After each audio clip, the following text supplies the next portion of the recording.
Thank you. Thank you. Thank you. Thank you. Thank Okay. So, just getting things set up.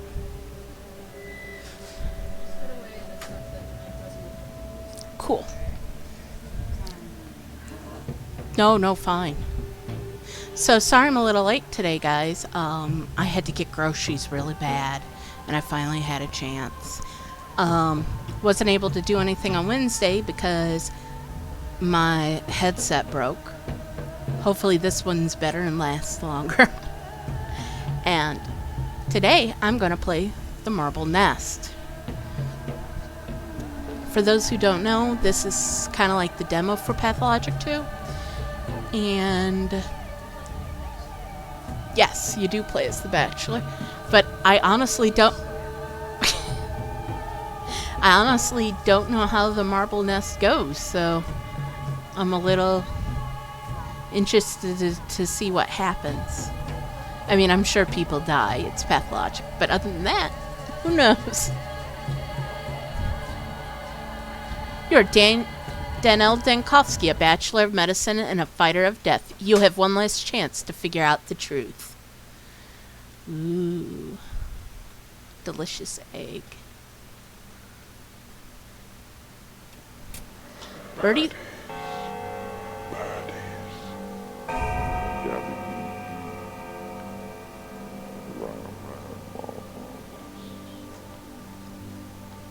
Huh. That's something, alright.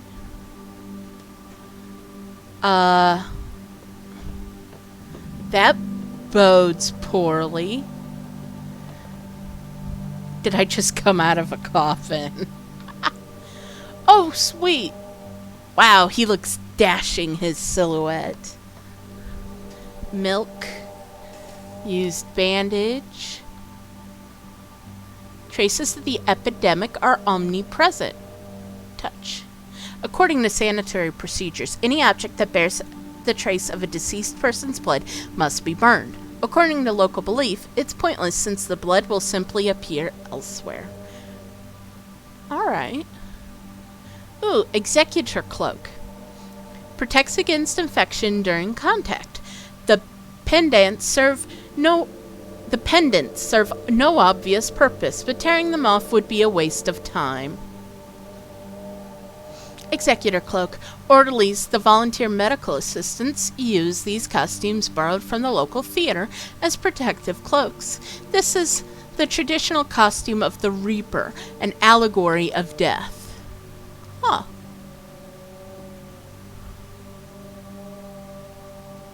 That looks freaking cool. A warm heart that went out to people. Literally. Heart. In step lore, the center of the mind and knowledge is the liver, where the center of feeling and emotions is the lower gut. They view the heart as a less crucial and rather mechanical organ that simply pumps life around, oddly arriving at the consensus with science-based medicine. Alright.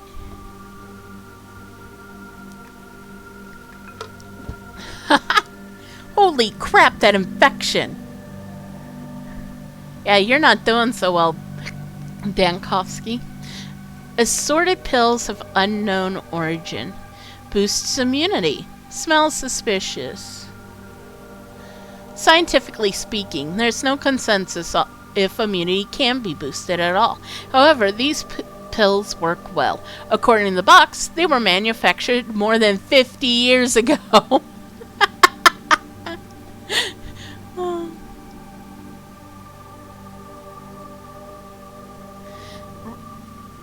Relives fear and pain, leaving you drowsy and numb. Wish I could take this and sleep, but that's not an option right now.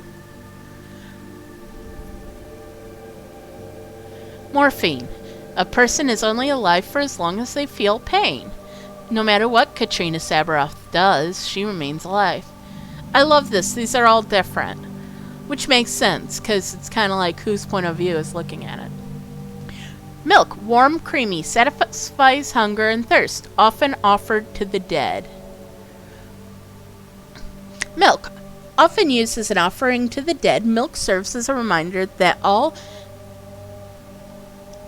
that is born must come to an end. It's so popular in the town that cream separators can be found even in households that seem to have nothing to do with the local bull project. Thoughts, people, nothing on those. Okay. Oh, I just accidentally stepped on there. Cool. And this house is extremely infected. Oh, it's a spitty. I see you in plain might. You are a brave man, Doctor. I'm so glad to see you're finally mustered up the courage to do it. Meaning it's probably time to say goodbye, right?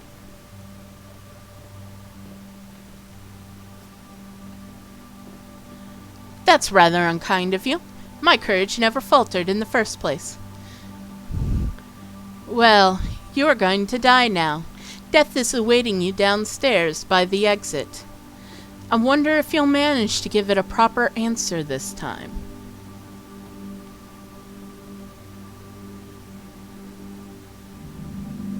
I don't know. What is proper when dealing with death? Punching its sorry bony face seems like the best option.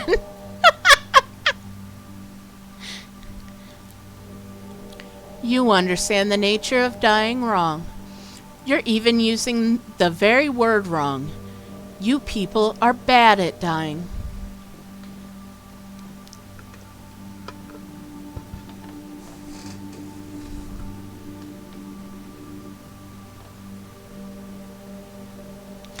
I understand the nature of death wrong. I'll have you know that I'm a thanatologist, and one of the best in the world at that. Very few people in this Valley of Tears knows more about death than I do. You're a great doctor. There's no denying that. A skilled fighter of death.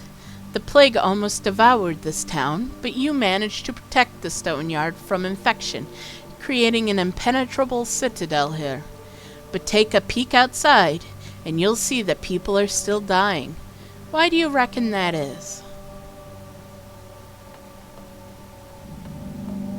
My plans were disrupted by a freak accident. If only I could relive this bloody day. You made a mistake. Fought the wrong enemy. What do I have to do to get through to you? You want to exterminate death, yet you drag it behind like a tethered bull. That's just not the right way. Well, welcome, newcomer.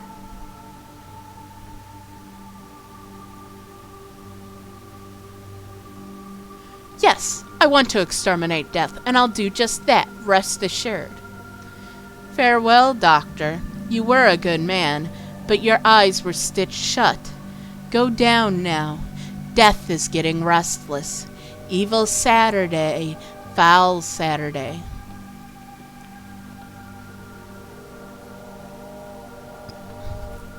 Any Saturday is followed by a Sunday. Neat. Doesn't even know who she is. That's hilarious. Nope, nothing. Oh, fudge! That bull scared me.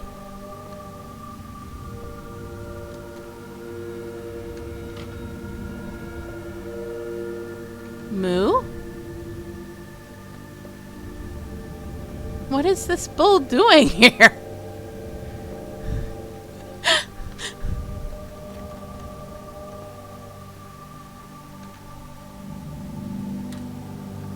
Ooh, a key. It's cold. Alright.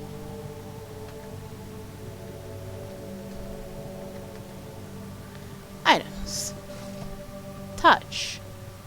It reflects light at odd angles, making its true size difficult to discern. Interesting. Get... Or, it was keep out, now it's get out. Huh.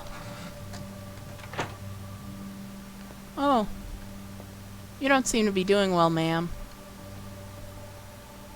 Huh, I think you're dead. Oh, no. Oh, for a transfusion. Oh, for another transfusion. They're alive? Okay.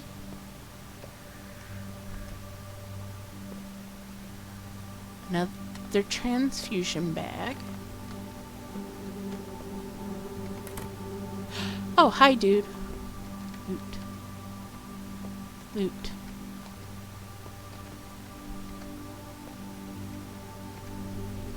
Orderly number 12. Done. I took them all. Can't do no more. Took whom away? Everyone. What about you? How are you feeling? I'm dead tired, Doctor.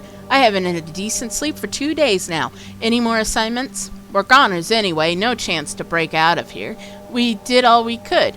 But this seems to be it. Orderly number 12 going off duty.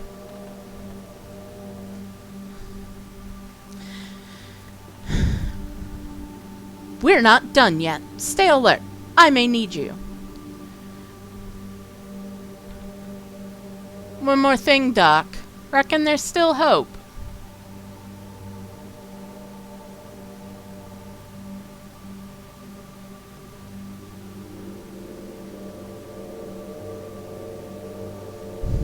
There were 13 districts in your town. Miraculously, I managed to save 2. Dozens of refugees are sheltered here. There will be survivors. 'Cause I can't fail 'cause I said so.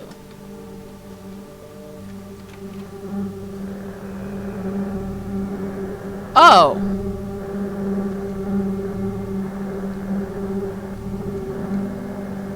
That's unpleasant. Hi. Dora Fugel.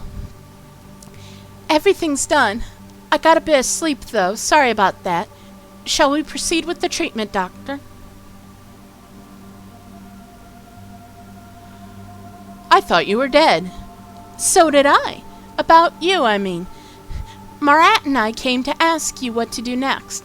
And there you were, lying in a coffin. Marat snapped. He doesn't trust you anymore. That's just silly. I just zoned out for a moment. Don't give me that look, Doctor. Don't blame yourself. I think I know why we ended up like this. Your attention must have slipped today. You didn't put all the pieces together. Failed to assemble the puzzle.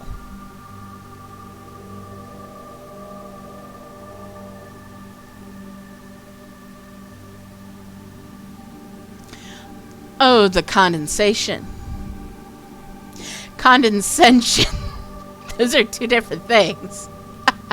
Perhaps you can also enlighten me. Yeah. Ghostly Royal. They're dead as F. That's Skylar? Oh, neat. Cool.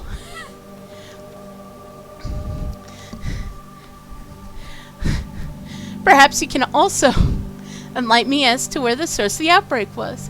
Yee, it's you. Welcome, Skylar. I'm waving my hands at the screen right now like you can see it.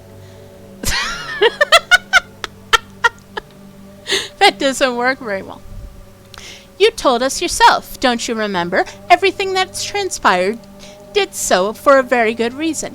The puzzle was almost solved, yet some pieces must have slipped. Me, I don't even know what events you were referring to. It was your day, after all, not mine. Evil Saturday, foul Saturday.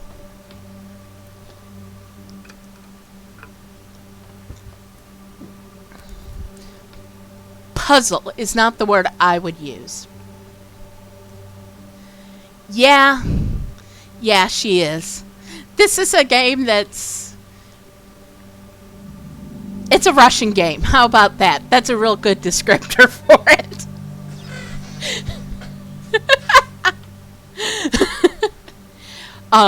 This is actually the, they revamped it to look nicer. The Marble Nest, which was a demo for the game. In the actual game, you can save people. I got a feeling it's not gonna end well here.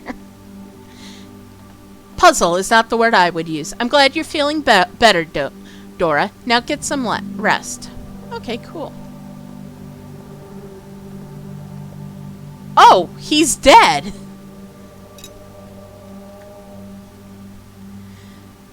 Pocket watch. Recently stopped, so the original owner most likely died. Wow, they really did try to make him look dashing in his silhouette. Time doesn't seem to work properly in the town. There is no explanation for how Gregory Kane, the judge, is twice as young as his twin brother. The Kanes' love for clockwork is surely connected.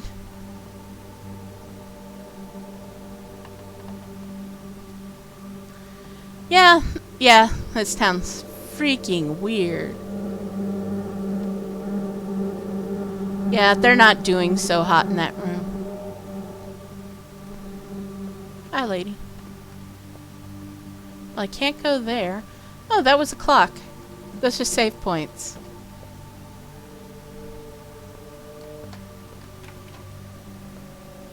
Oh, this was locked earlier. Nice. Nope. Nope. Nope. Nope. They keep taunting me. Okay, basically what happens is at the same time 3 healers come into town. One is actually the son of the town doctor, and he is half of the kin, which is the native people to the area, and half Russian. And he learns his traditional folk medicine in an attempt to cure the plague that overtakes the town. Then you've got who I'm playing right now, who is Daniel. Oh, he's called the Haruspex, and his name is Artemy Burak. Right now in the demo, I'm playing as Daniel Dankovsky, who's a thanatologist. He studies death, and he's trying to end death. And he came to town because supposedly one of the Kanes is immortal. And he's trying to solve death so that nobody dies anymore. And then there's Clara. Oh, and he's known as the Bachelor. And then there's Clara the Changeling. And she's just this... She woke up in a hole in the ground, and she can heal people, just magically. So you've got traditional folk medicine, you've got the scientist, and then you've got basically a faith healer. And in the original game, you had 3 routes where you could save the town, and they varied based on who you played. In the demo, the Marble Nest, you're Daniel Dankovsky part of the way through the plague. And in Pathologic 2, they've got the Haruspex's Artemy Burak's route out, and they're currently in the process of writing Daniel Dankovsky's route, the Bachelor's route. And each route, like the main theme of the game, changes based on who you play as. Like in Pathologic 2, the main theme, right, it is wild. I've actually got a couple of Let's Plays. It's not a difficult game, but you can't play it like normal games. You gotta play by its rules. So... And also, sometimes being the good guy isn't actually worth it. Because it's like you got the choice. I can be the good guy and survive. And, yeah, I did this nice thing. But then you find out now you don't have enough food and you die. And actually, Pathologic 2 has a great death mechanic. Because when you die, basically it makes the game harder every time. Like, you lose your health pool, you lose your stamina pool, all that kind of things.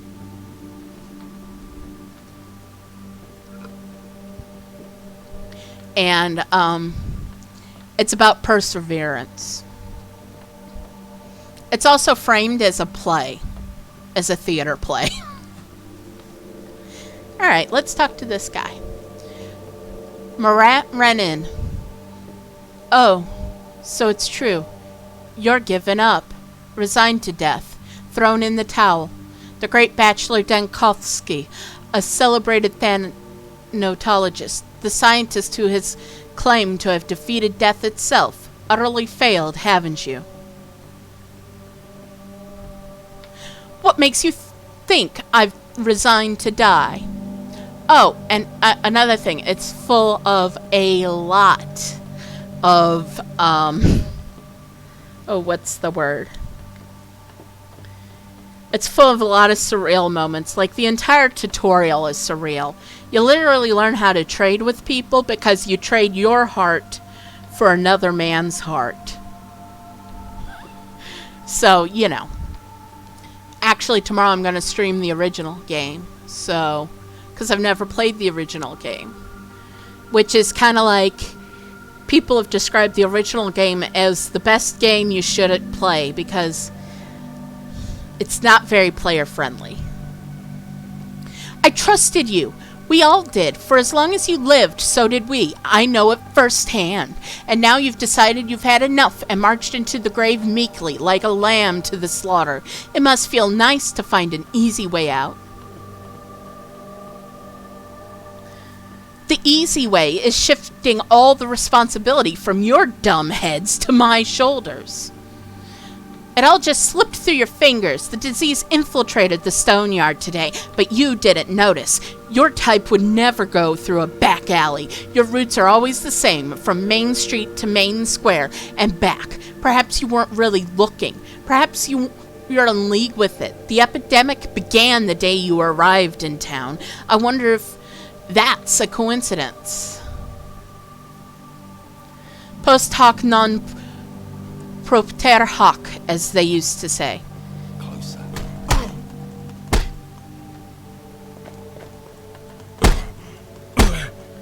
Oh god, he can't throw a punch.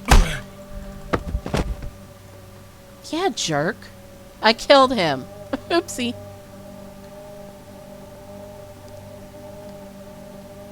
Aha.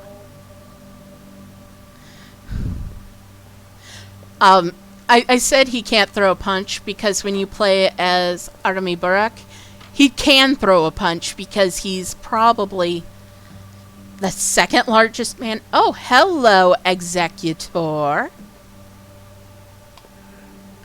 Speaking of neat, I love their design.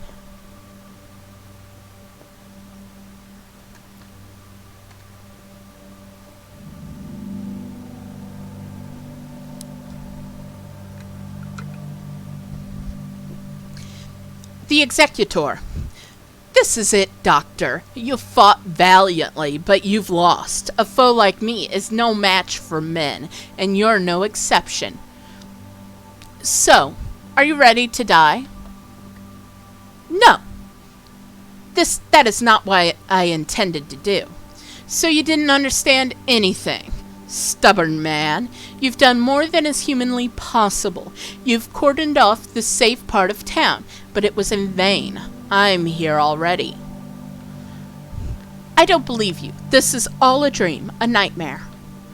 A prophetic dream, Bachelor. Such is the nature of the plague.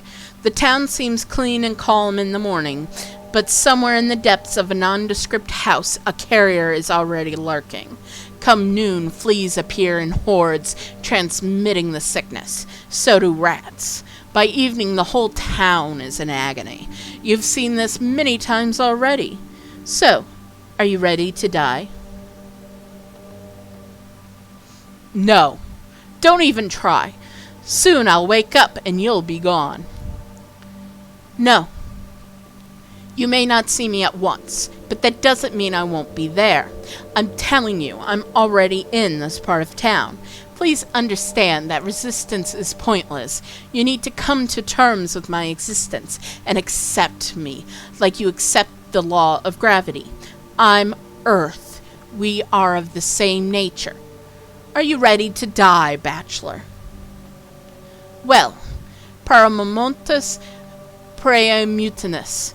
If you've infiltrated the stone yard already, all I need to do is find you. As you wish.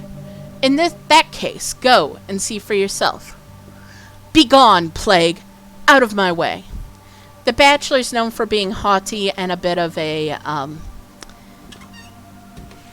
he thinks he can end, he can win an argument with, Latin. Oh!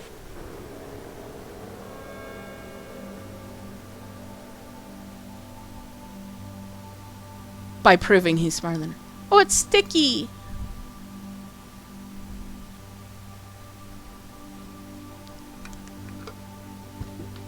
What's that you're carrying around? Doctor, wake up! A bad thing happened. I know, the infection found its way here, and its carrier must be around, perhaps walking the streets right now. Blackie's old man is sick, but it's not the plague. I mean, not the sand thing. Will you cure him and not send beakheads after him?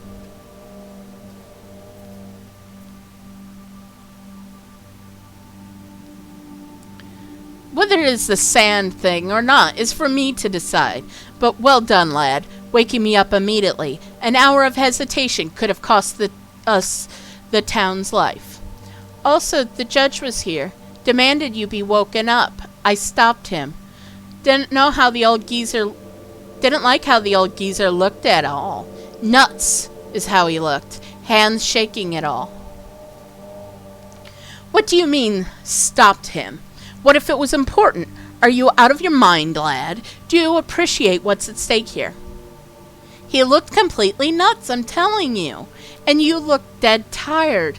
The judge was here an hour ago.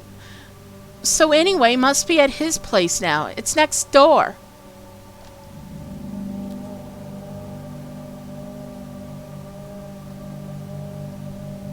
There's a carrier of plague in the town. I mean, perhaps. That's what my intuition tells me. Anyway, now is not the time to be flippant at all. The sand plague has infiltrated the town. The source or carrier must be around. Where? The judge paid me a visit this night while I was still asleep. There's a sick person in Neck 1. Oh. Ooh, I love this. This is different from how Burak has his separated. He has his separated in nerves, blood, and bones. He has pawns, pieces, and queens. Oh, Alexander's block is dead. Galia Lich is in danger. Artemy Burak, dead. Victor Kane, dead. Isidore Burak, dead. Artemy Burak, this is the guy you play as. Alexander Saburov, dead. Can't say I'm sad about that. Peter Stamatin, dead. That is sad. Anna Angel is alive? Really? Bad Grief, dead. Eva Yan, dead. Casper Kane, dead. All these children are freaking dead. Laura Ravel, dead. Grace, dead. Notkin, my boy, he's dead. Capella's still alive. Is Capella the only kid? Capella and Sticky are the only two kids alive? What the fuck? Foreman Oyun, dead. Yulia's in danger. Mark Immortal, the prick, is in danger. Maria Kana, she's special. Kana, she's special. Vlad Olgemsky, the freaking evil bastard is alive.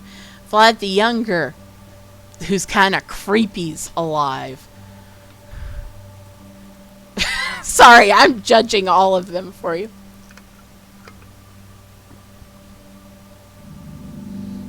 Alright, Judge. I think I'm gonna check on the judge. Just curious. Oh, Don't spit into the wind. For your own sake. If nothing else. do you know that from experience, Sticky? Have you spit into the wind and gotten it in your face? Such a troublesome child. Sticky, what were you dreaming about anyway? You were screaming as though devils were dragging you to hell by hooks.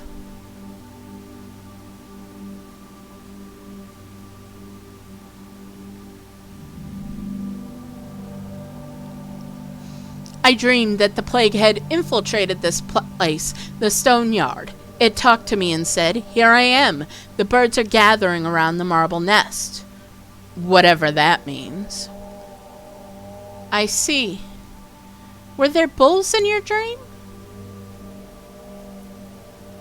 How did you know? Too bad. If you dream of a bull, it means the dream is prophetic, so it'll come true. Everyone knows this omen.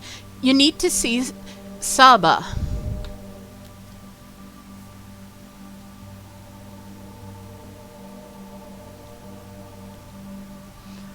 Well, that probably means a lot of important things are going to happen today. And with your kind help, my today started rather early. Too early, perhaps. Uh-huh. Oh, and one more thing. Don't give nuts to Shrew. Why? I thought rodents liked nuts. Because, just don't. I'll consider it.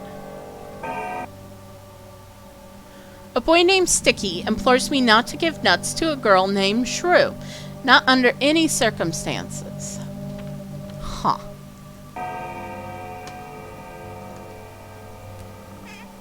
Nope. Face mask. That's going to be useful here. Because if I go anywhere with plague,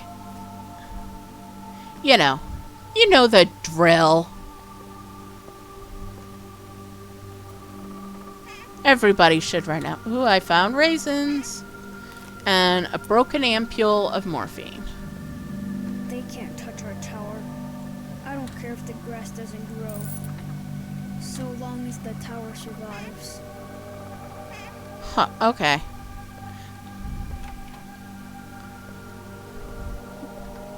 Looting!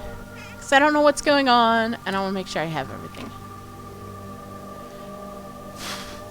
This town and the cow skulls.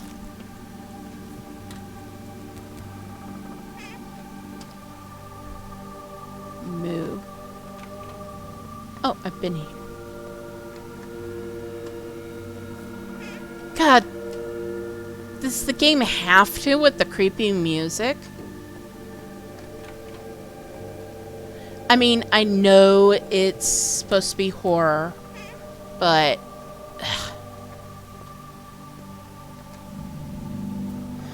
maybe I wanted to have a nice relaxing day in a plague-infected town, huh? Ever think of that?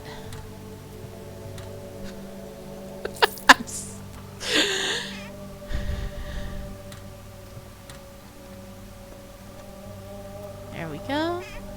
Nut. Children love nuts. Because supposedly there are souls inside and they can hear them. Oh, I forgot. Water bottle. Seemingly states thirst a bit. Despite the town standing over the river Gorkon, fresh drinking water is a rare commodity here. Touch.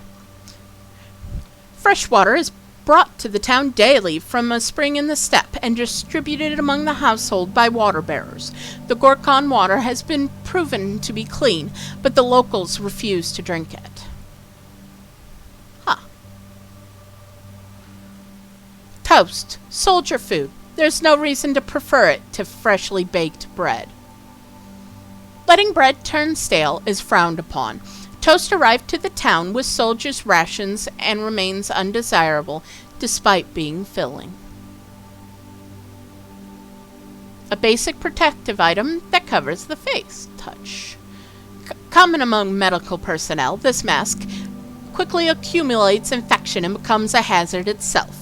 It also muffles speech. Still, better than nothing. Beetle. A surprising find in autumn, if not useless. I used to collect these as a kid. Left the collection with my father. Huh. Didn't know that about you. Raisins. Once juicy berries, now a luxurious treat with a sugary aftertaste.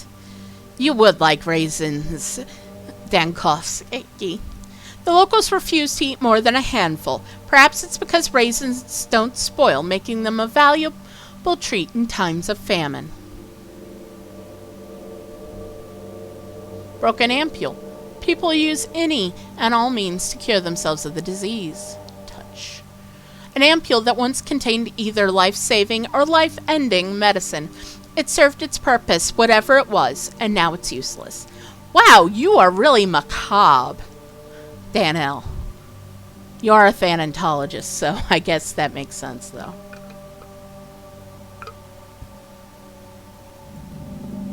Uh-oh, come on. Rocking chair. Tourniquet. Money. Huh. That's one thing to do with an armoire.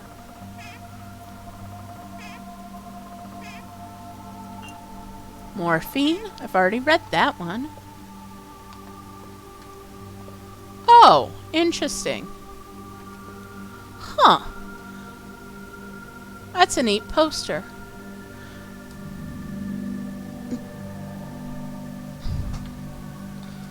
I don't think it's supposed to be anybody in particular, because the silhouette's similar to Agalia's, but Agalia would never let her hair get that disorganized.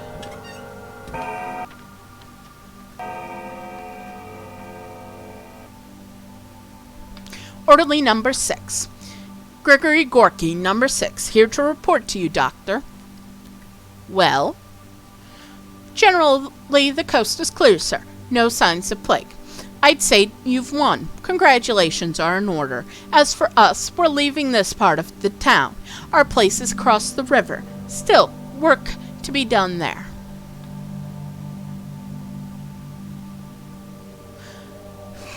The state of the coast is mine to evaluate, and my information differs from yours. How many of you are here in the stone yard? 36. I need every commanding orderly to report to me stat. You have half an hour. But most orderlies are gone for good. Some of them gone home even. Come now, Doctor. Your work is done. Take a look yourself. I've seen happier corpses. You're overworked and deserve a rest. A good, long, peaceful rest.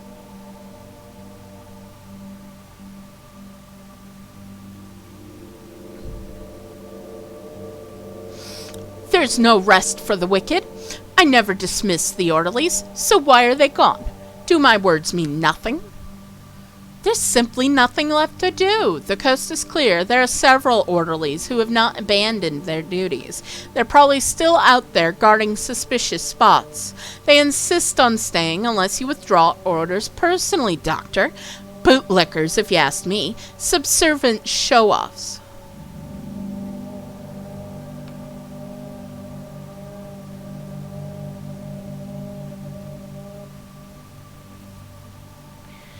Them stay there. Report to me when I find them. Then I'll check the suspicious spots myself. The rest of you deserve to be court-martialed. You keep that in mind, number 6. Why so tense, Doctor, if I may ask? Some whippersnapper just rushed past me. Was it he that disturbed you? Yes. The little rascals only understand spanking, if you ask me. Gotta give them a good beating every now and then, ground them, and assume Any word they utter is drivel. They're never up to any good. Lot of energy, little reason. The little rascals are not to blame. Irresponsible idiots like you are. J. Most orderlies have abandoned the stone yard. Few remain on duty. Okay. Map. Yeah. I believe this is the way to go.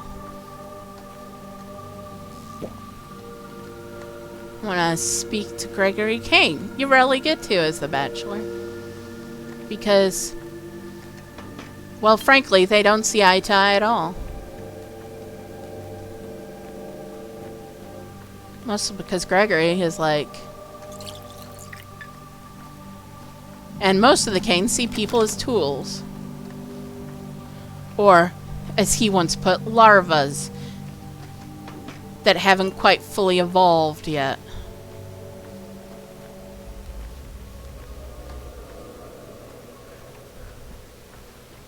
While on the other hand, Artemy Burrock doesn't see people like things. He sees them as different people who need protecting. What's in here? Oh, I can't go in there. Dang.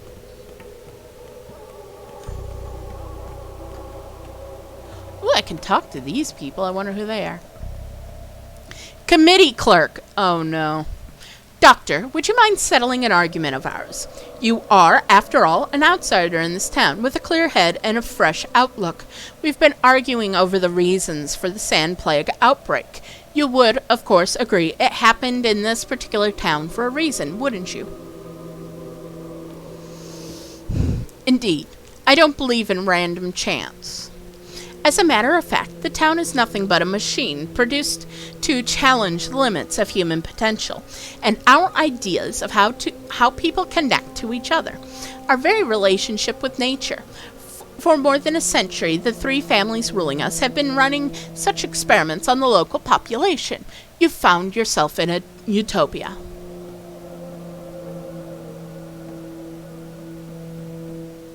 Death is a limit, unjustly imposed upon men. Humanity has long outgrown it. So what exactly were you arguing about? As for me, Doctor, I say it's simple. Men must not be remodeled or altered, even if they request it themselves. Pitied, yes, but not altered. What's wrong with men, anyway? We have so little time on this earth that it's barely possible to scratch the surface of what we are, let alone explore humanity fully. Man is infinite.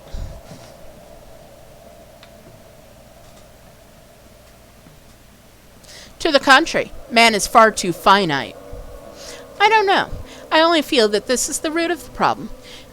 It wasn't we who designed the world like this. I believe in men, Doctor, in superhumans. In superhumans, I do not. This earthly life wouldn't fit them. Immortals have no place in the world of the living. That's just how it works. Take from it what you will.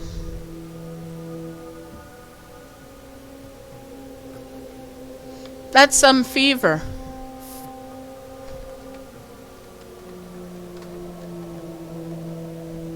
Committee clerk. Oh, dude, you don't look good. As for the relationship with nature, we are rebelling against it. No wonder it pushes back. The steppe people live as though they were in primeval time reverse, like stone axes have yet to be invented, worshipping bulls, talking herbs. They don't even have a real language. It's all bull bull this and gur gur that. And yet for some reason we allow them here.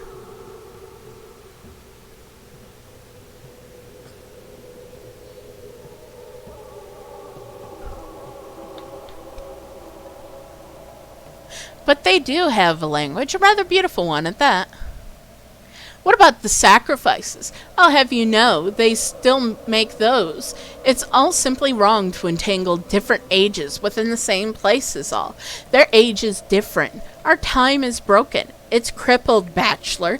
They've come from the past, so release them. Let them return to the earth they hold so dear. Let them leave. Oh, by the way, one of the major things in this game is there's a lot of racism, but they try to they deal with it in as a general rule in a very realistic and way. And that's actually one of the major things that goes on when you do the Haruspex route, because he's mixed and, you know, he's got all of his childhood friends, and they'll randomly refer to the kin as beasts, and you can respond with, but my dad is one and I'm one of them, kind of thing. And it's something that for the regular townspeople, the Russians who came into the town, it's just dealt with in a very realistic way. And I know a lot of people of mixed race. I've talked to a lot of mixed race people who really appreciate how it's handled in the game, because they really connect with the character because of it. And a lot of his story is actually, the Haruspex story is getting in touch with his father's culture. And especially since he's been away for like 5 years to study medicine and then got conscripted into the army as a medic.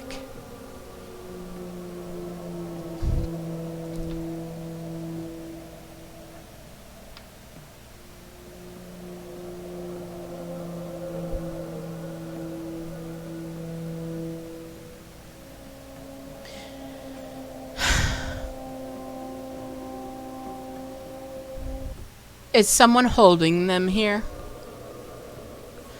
Someone is. Our rules. They have embedded the steppe people into this town, carved them into its warm flesh. This isn't a town. It's an honest-to-God minotaur, a chimera. And chimeras have remarkably short lifespans and bad health. Can you breed a snake and a crane? You can, yes, but its progeny won't live long. You have no idea how far interbreeding can go. I know a thing or two about living organisms, so take my word for it. God, what a smartass. This is an impossible town, Bachelor. You just can't have your cake and eat it. Can't mix oil and water. Can't connect similarly charged magnet poles. Or rather you can, but only by force. And soon as the force falters, it is all going to be shredded to pieces. We're abusing nature.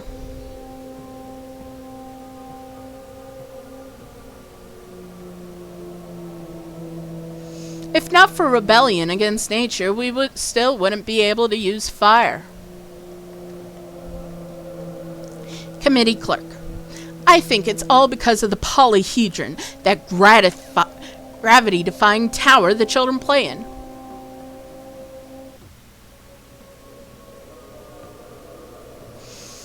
An impressive attempt to defy the law of gravity.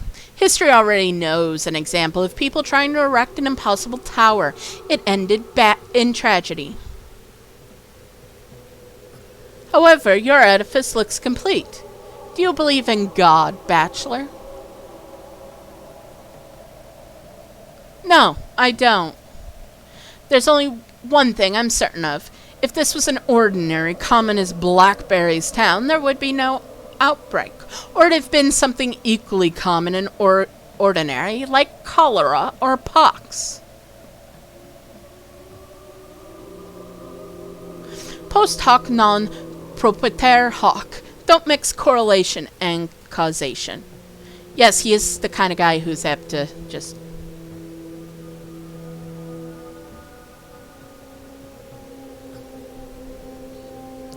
We're at your services, Bachelor. We need to set up a spare hospital in an ordinary house, arrange for beds and other necessary equipment to be delivered there. You know the drill. Really, Doctor? You must be overworked. What for? The stone yard is clear. We should know. And in any case, it's not possible. Our residential houses are overcrowded with healthy refugees from across the river. God damn you! How about the place I'm staying at, then? It's otherwise vacant. Your word is our command.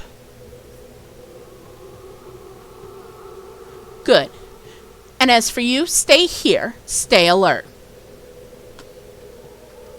Oh, I can talk to people more. We're at your service, Bachelor. Stay vigilant. Okay. I can't enter through there. Nightjar. Oh, all of the, like, generic NPCs, like, there are over 20 fully fleshed out characters in this world. And, like, they're actually complicated. Like, one of the guys I referred to as a terrible, terrible person actually shows humanity. Nobody's, like, black and white, completely good or completely evil. Like, one of them is an absolutely horrible person, but he still cares about his family in a way that feels real. He's still a horrible person, and there's no forgiving what he's done, but he's not everything he does is for greed. You know, stuff like that. Or there's one girl who seems like just a flighty, new age kind of person, only in sort of thing where she doesn't think for herself and stuff. She just wants to follow the new trend, and then you find out that it's a little more complicated than that kind of thing.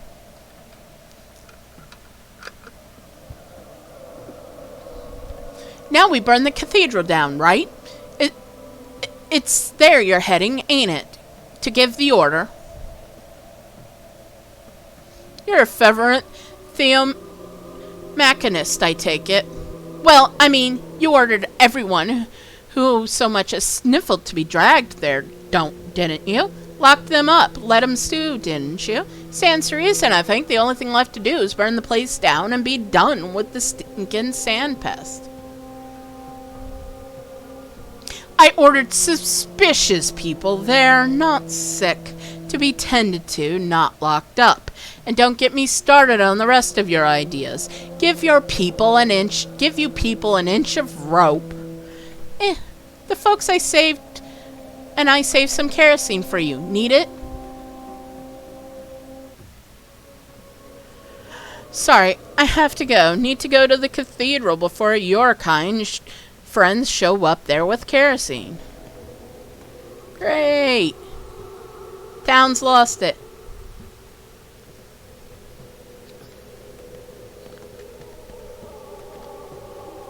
Dove.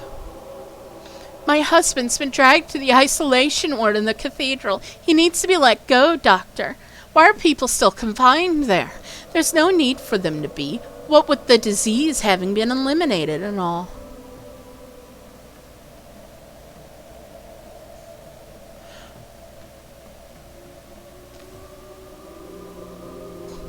There is a need, dear. A pressing one, at that. This is the only way to prevent infection from spreading, so don't pester me with this issue. You shameless butchers! You've seized my husband, and it does more with him. Perfectly healthy people. Pure as driven snow.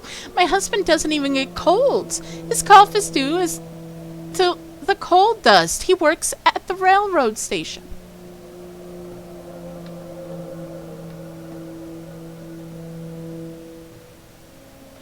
I can't make exceptions. The rules are the same for everyone. Dura lex, sed lex.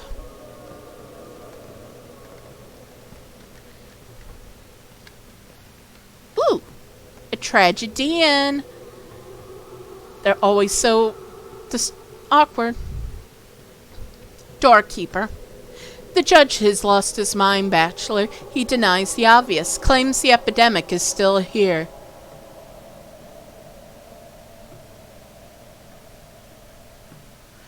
Finally, it feels nice to find someone both influential and like-minded. Was this the reason for his late-night visit? He went to warn you that he is leaving the quarantine, canceling your orders. He disbanded the soldiers and locked the cathedral, sent orderlies away to the other side of the river. Master is a very kind man.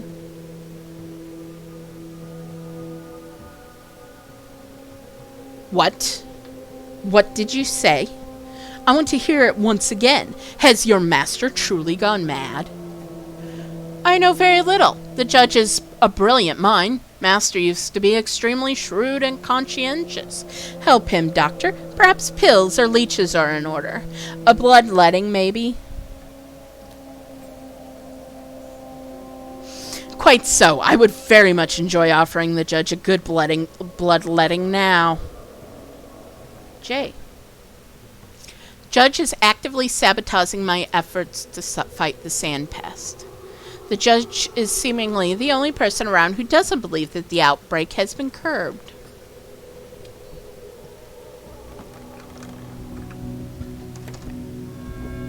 This is very interesting.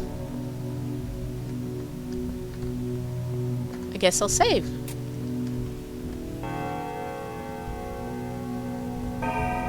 A soul is like a spring or a bowstring.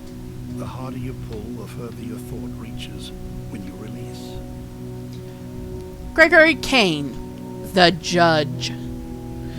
I dropped by your place at dawn, Bachelor. Wanted to warn you of my plans. Your young assistant asked me not to disturb you. I judged it was better to let you have some rest. The catastrophe has already struck, and you needed all the strength you can muster to face the trials of today.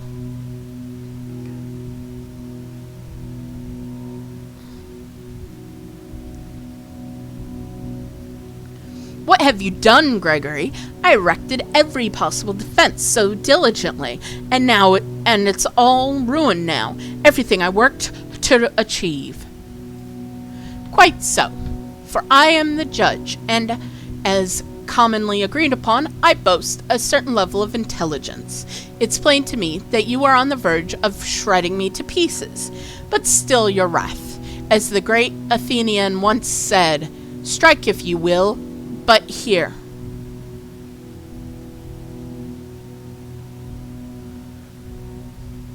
Themistocles, I know. He met a rather gruesome end, by the way. Died of plague. No, it was Pericles. You are a learned man, but history is not your strong suit, which is why you should listen to me. Perhaps it will help you see something you've missed in your previous studies. All right. Speak. God, every time I'm speaking as the Bachelor, my nose starts sticking up higher and higher because this guy is so full of himself. A plague is just a type of death to you, but to me, it's an essential exam. One must not run away from exams forever. Sooner or later, one must take them.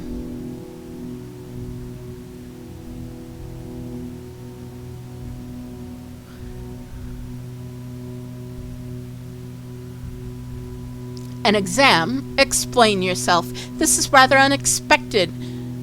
An interpretation of a catastrophe that took away half the population of your town.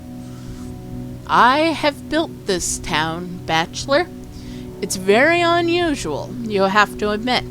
This imponderable tower is its crowning achievement, and it was I who envisioned it like this. Surely you do not allow the thought that I do not care for it. This is my life's work. There's nothing in the world more dear to me. And yet you lifted the quarantine, exposing your creation. Would you put your own child on train tracks, too, just to check? Because it's not entirely possible it wouldn't survive. Towns are like people. Some are common and plain, content with their plainness. Others try to prevail over their nature, grow, reach the sky. Are you playing God? No, an obstetrician, or a hangman? Don't jump to conclusions. This isn't a punishment. This is an exam. Can't you tell the difference? An exam can be passed, and then one can move forward.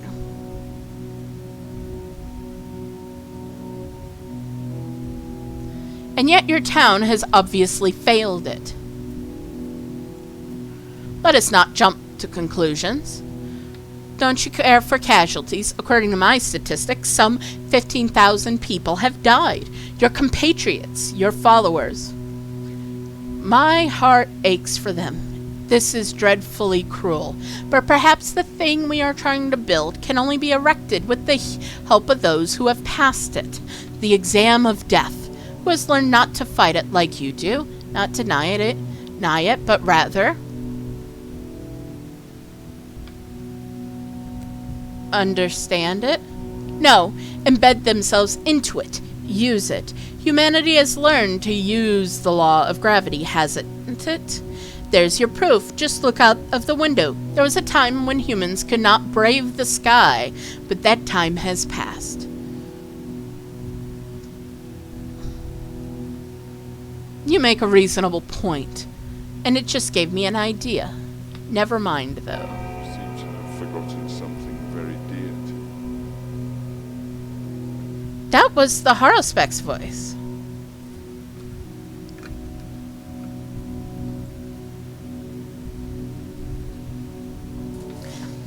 The judge claims that death is not the end, but rather a test waiting to be passed by every person. Huh.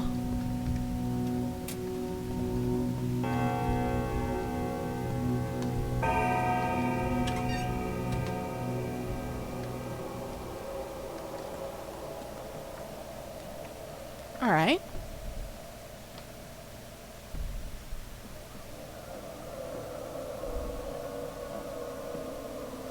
So will medicine be delivered by you now? I need spirits.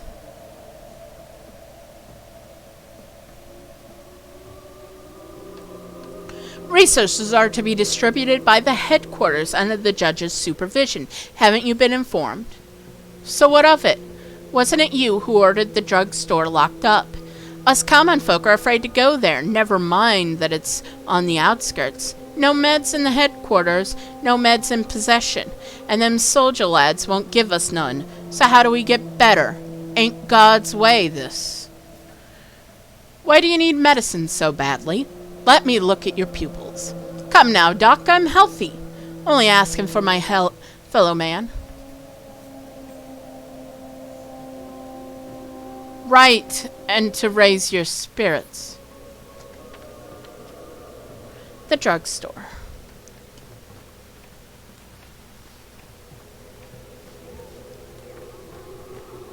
Woo, an executor. Woman. Oriole. People were evicted from 3 houses yesterday. They must have left food behind. When is it going to be distributed?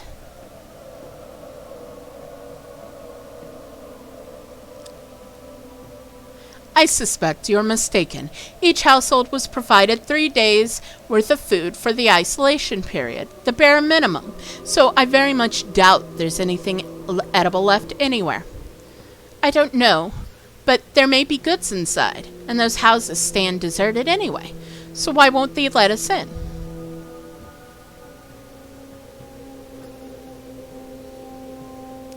And where were the evicted people relocated, I wonder? It's not like there are any spare houses in the stone yard. When we were trying to accommodate the refugees from across the river, people were packed like sardines. Some of them even had to sleep outside. I don't know, Doctor. It's said the owners have gone back across the river. The whole ordeal is over, isn't it? Doesn't this mean our own guests will also be evicted soon? I want to take a look personally. Where are these houses? They're guarded, I should hope.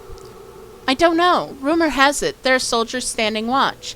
Even if there is no food left, perhaps we can at least move refugees there. I mean, really, Doctor, my own house is so packed there's no room to swing a cat. And you've forbidden them from going outside, too.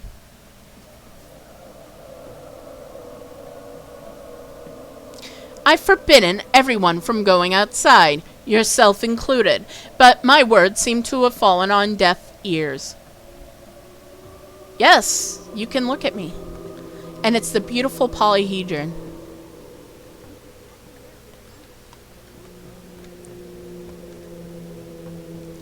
Orderly number question mark. Pankrat Linkhoberg, Bachelor. Can't be damned to remember my number. We've got two sorts of trouble here, and I don't know which is worse. Firstly, the steppe people abandoned their camp behind the cathedral yesterday. The ones who stayed are preparing a funeral of some sorts. Secondly, the judge has kindly gone off his rocker, cancels your quarantine measures, and I think he harbors an infected person too.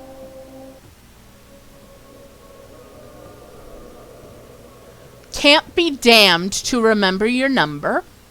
What's wrong with you, Linkhober? That's quite lackadaisical.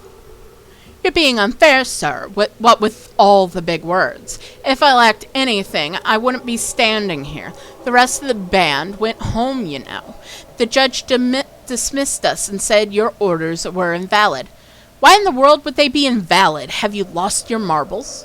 That's what I said. The judge has always been a decent, honest man, support us and all, sir, but he wouldn't say something like this in his right mind. For your vigilance, Linkhober, I assign you number 1. Now go and get some rest, but don't burn that outfit. It'll come handy still. Not all Odongs have left for the steppe. Oh, they are fun.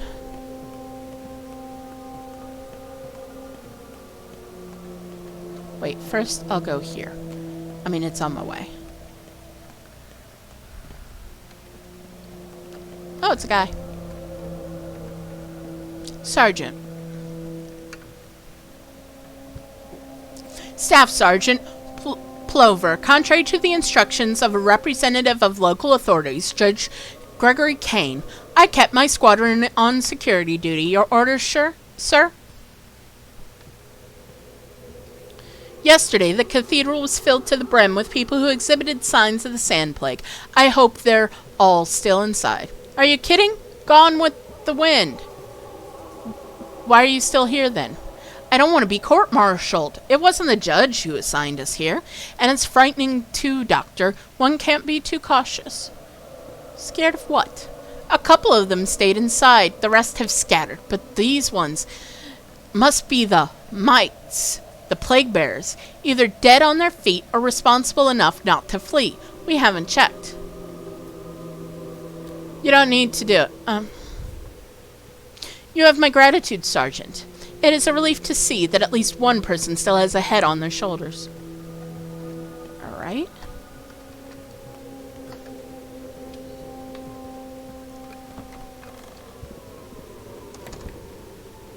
Oh dear. Clockworker. Each time I catch a glimpse of the giant clock up there, I'm reminded of the fact that the cathedral is not a temple, but rather a machine. Who in the world are you? I am but a humble servant. I work here. I always have and always will be confined to this place, so don't worry about me. I won't go anywhere. Those two also refuse to leave, which means they cling to life too much. Understandably, I can't talk.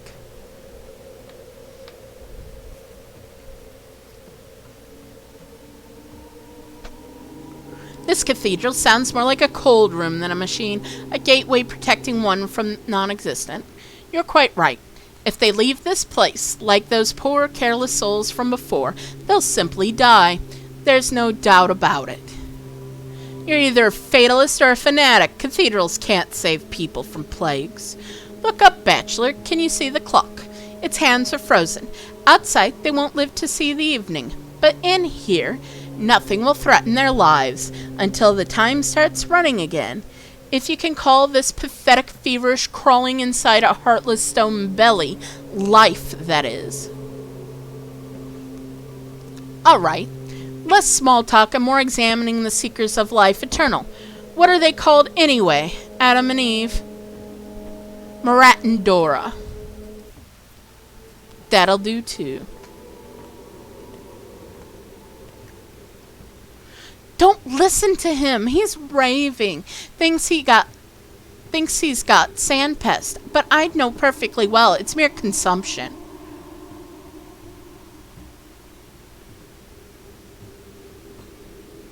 Is that so? I didn't know you were a doctor too. Any suggestions in terms of treatment, dear colleague? God, I love being this asshole.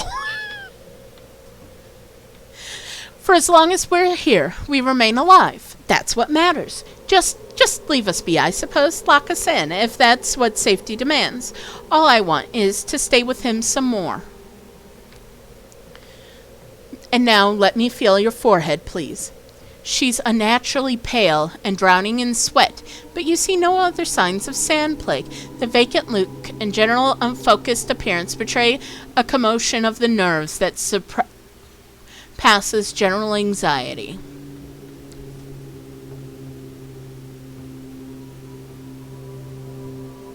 I don't know. Hard to say for sure. Whatever, you may go. Don't! Leaving this place spells doom!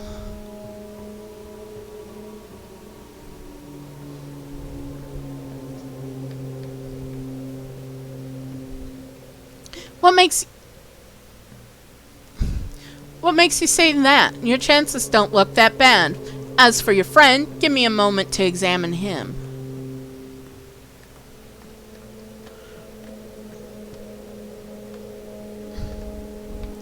I know, Marat Rannon, I know I'm sick, so I'm going to surrender myself to the soldiers. Let them execute me. It's as simple as leaving the cathedral, you know.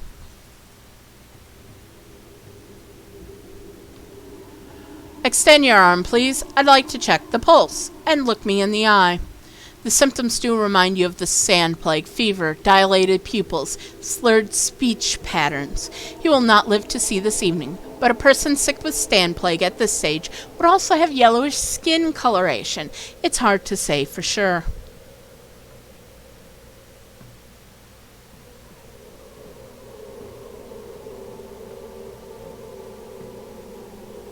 I'm sorry, but I can't just let you die. If you're infected, I need you to keep here as proof I'm right about the new outbreak. I'm locking you in.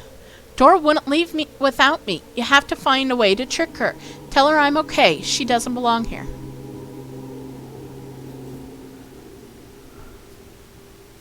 Her choice. That means you're both staying. I cannot diagnose the couple in the cathedral. Interesting.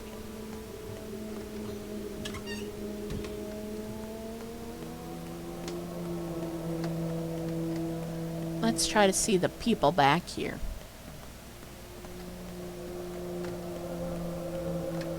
Right? Oh, they're at the very edge. Okay. Run, run, run!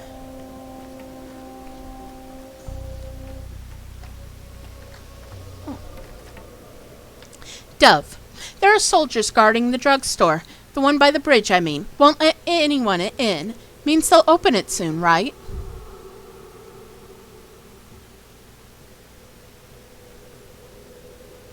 They'll open it when I tell them to, not a minute earlier, not a minute later. That's what you think. You probably even believe the soldiers still follow your orders. Ha! Like they'll give you a single pill. Go check for yourself if you don't believe me.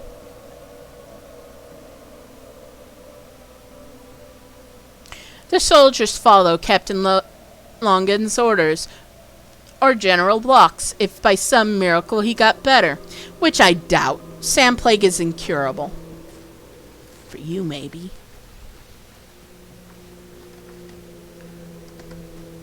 Herb bride. It's an herb bride. You are the doctor. We've been expecting you.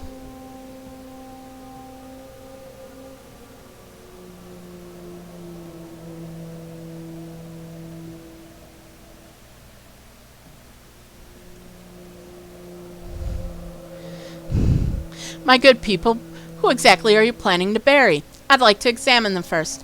No, first you will listen. My husband doesn't want you to treat him. He refuses to live. We need him to live until evening. You will help.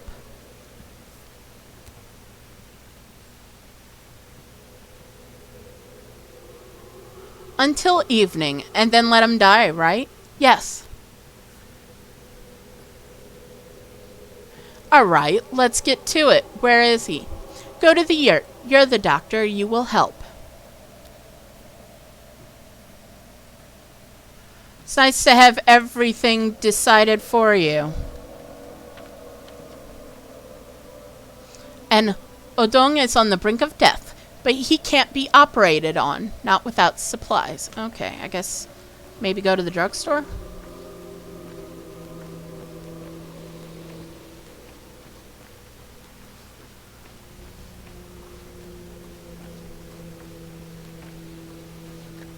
Okay. Yeah. Oh, the map's a little different and it's weird.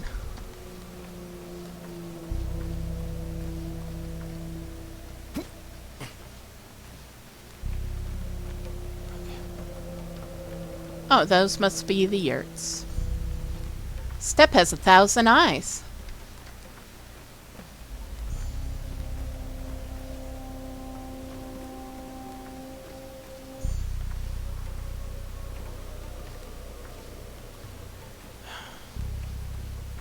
No, that's not how you get through there. This is, though.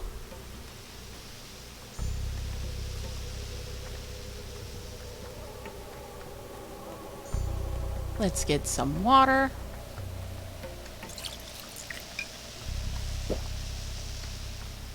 And Kukaro. Old man? Psst. Hey, sir, lend me an ear, will ya? You're like the head guy here, right?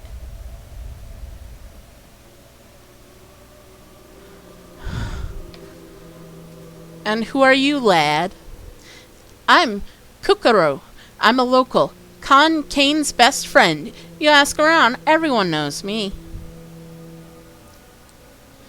And what might you want, Kukaro, Khan Kane's best friend? Look, old man, you're like, listen, that drugstore, they have medicine there, like powders. I mean, it's not like everything got stolen, right? Something has to remain. But that twat of a soldier is a vigilant jerk, and I need powders.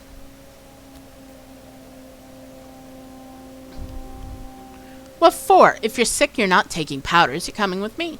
I'm sending him across the river to my auntie. Auntie, huh? You tell the soldier he'll let you in. 'Tis not in his interest to get on your bad side. Then you can, like, throw all that you find to me from the window. There's a broken window upstairs. We split the profit. I'll wait for you down there.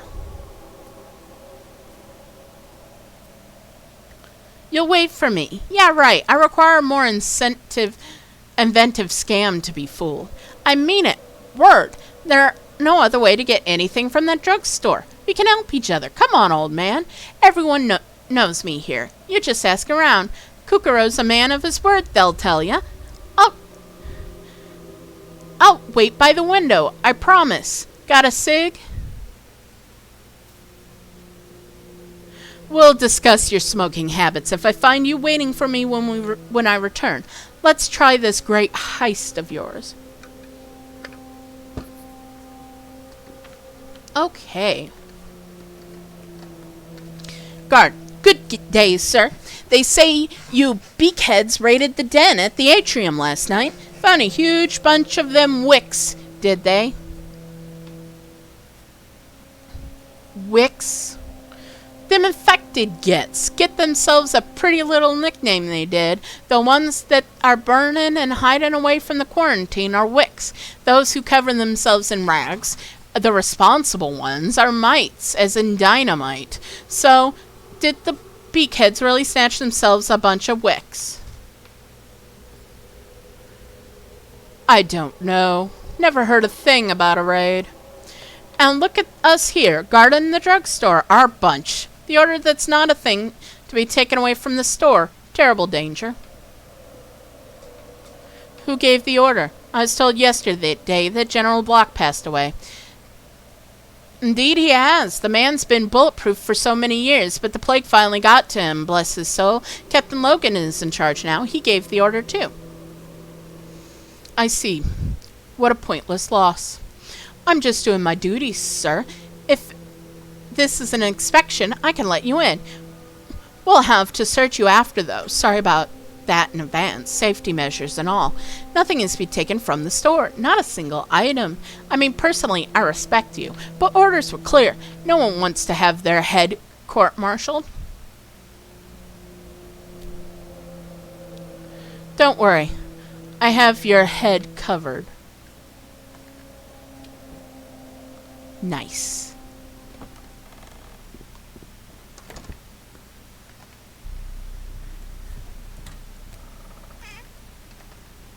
Me going, I think this is purgatory.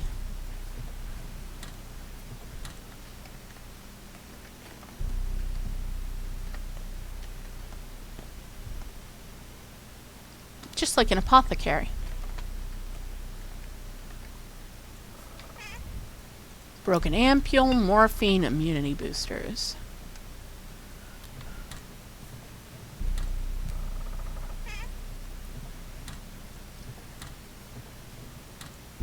Oh, a bandage.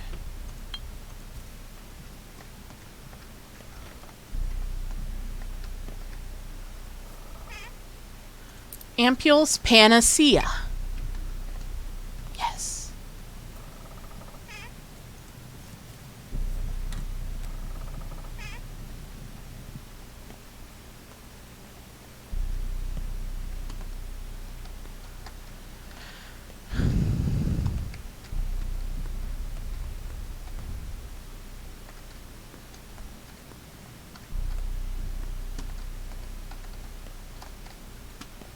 Alright, let's look at what I found. Bandages. Improves health. Stop bleeding, and you stop death. Or delay it, at least. Folks here believe that any affection can be smothered in bandages, and any decent soft cloth can serve as one. Makes me wonder how people with such advanced medical knowledge even get sick at all. Tourniquet.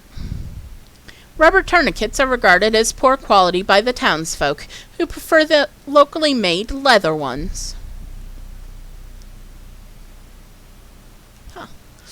The rumor that General Block, the chief commanding officer of the soldiers deployed to the town, hanged himself on a noose made of tourniquets rather than succumb to the disease is absurd and unfounded. This rubber band can't support the weight of a grown man. Panacea. So, Armi Barak did manage to make a cure for Sandpast after all. Touch.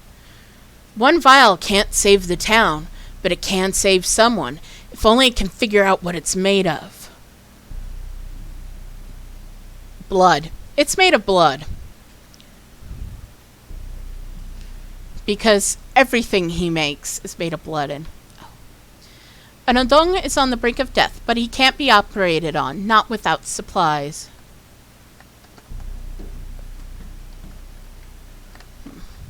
Open. Okay, only one door. Loot.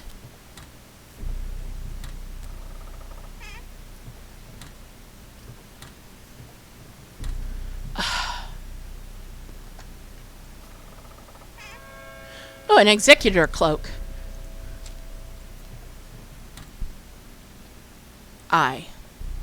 Let's put that on. Yeah! I look so cool now. Alright. And I need to find the broken window. Not that one. That one's not broken. Is it? Oh, this is broken. Throw items. Well. I have to throw this. This. Morphine. Ugh.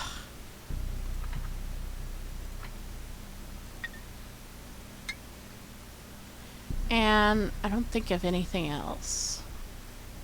Oh, I think I have to throw this too to get it.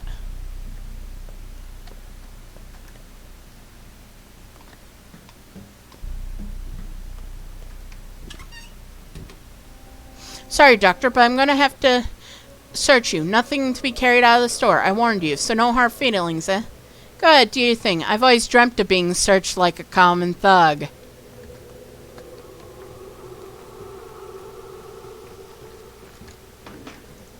Use bandage. Here, your share, fair and square. There was also a bottle of some sort, serum, got smashed.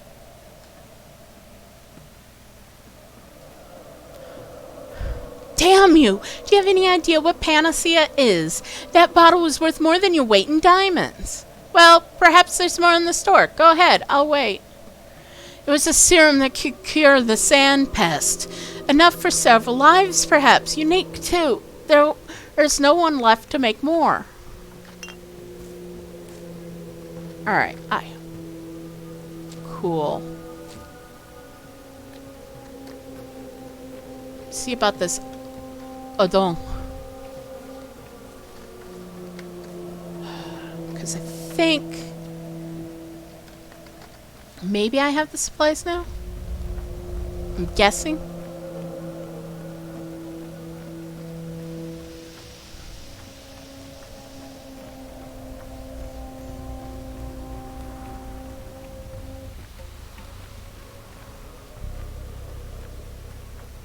Alright.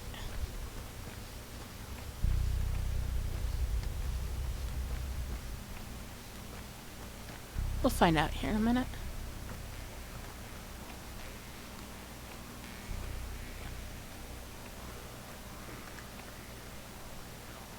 Nope, just a dummy box. Shaz's guy. Look, brethren, a snake man comes. Let's call him Moga.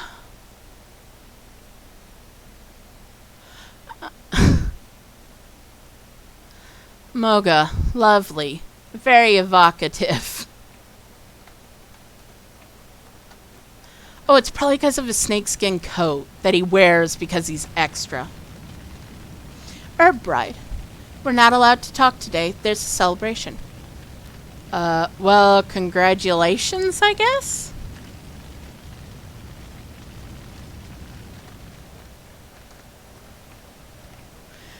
Char Chouvu. No place for you here. A wedding, not for you to watch. Not here to have fun. That must be Theodul. Nope. Nope.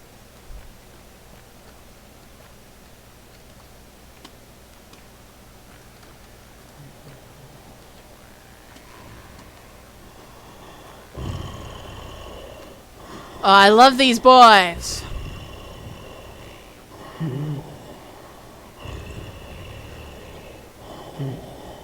Odong. The creature is breathing heavily. A deep and dirty wound is gaping across its belly. No one bothered to dress it. To operate him, it will require clean bandages and painkillers, and you'll have to move fast. You have everything you need to proceed the operation. Continue. Not you.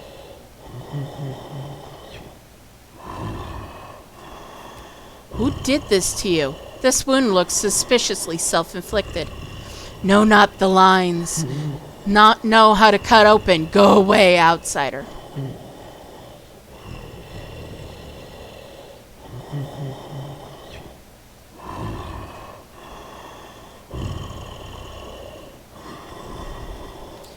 The one who did this for you definitely knew, though. An impressive wound. Was it one of your lot? Family business. Leave. Like hell I will. You dragged me here, so I'll see it through to the end. Leave. Let die. If die, then no wedding. Few of us less. Wedding? Not yours, obviously, so why should you worry? No, not mine.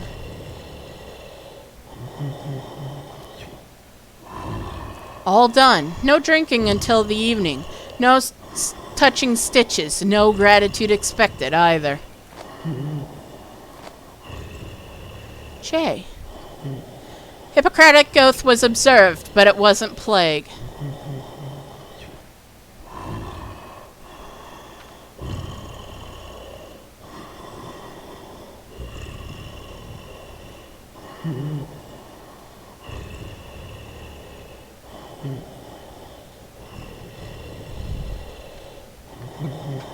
enemy spoiled everything.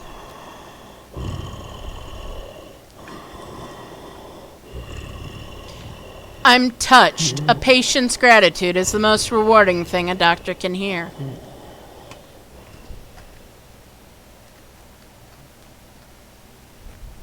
That's a heart. Shaz Guy. The wedding went well. This is for you. No declining. Is that her heart? The girl's?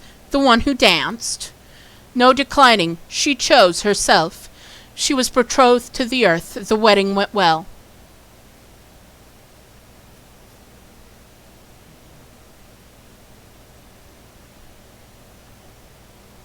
A lovely wedding. A warm heart that went out to people. Literally. Oh, boy.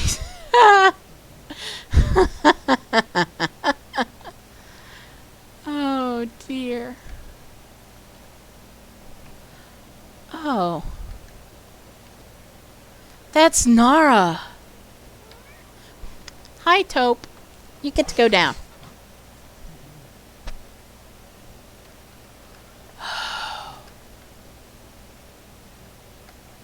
And they turned into Odongs and Earthbrides. Earthbride, everything will be good now. We're grateful to you.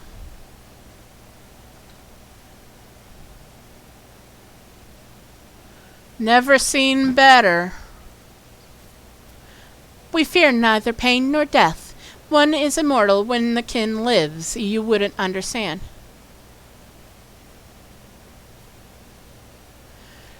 If only it was so simple, but I doubt millions of dying people would agree with you.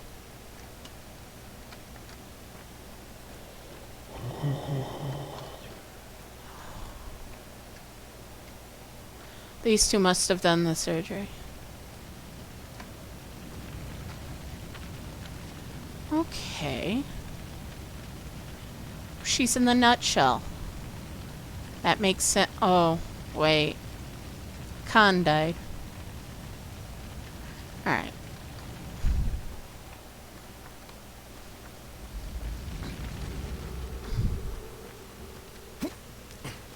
Oh dear.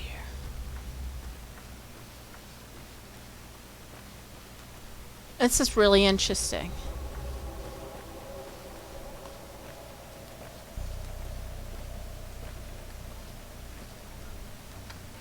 Okay. I guess I'll go check out the sick person.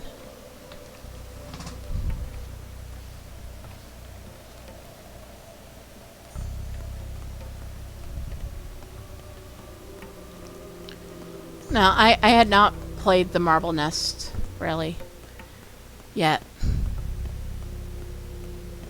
And this is a very interesting take on Starling. When a person lives in one place for a long time, they imbue it with their soul.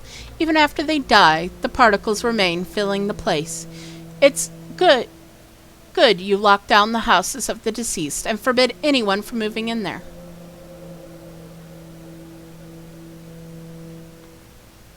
As if there were tenants to move in. The tenant of the Stillwater died some time ago and it was never infected, yet her mansion remains untouched. Thank you. When I walk by it, I sometimes hear her voice. That means everything is right. Can't be. You're imagining it.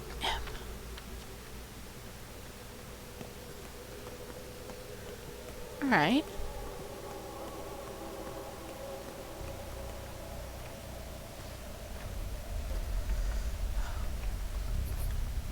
M.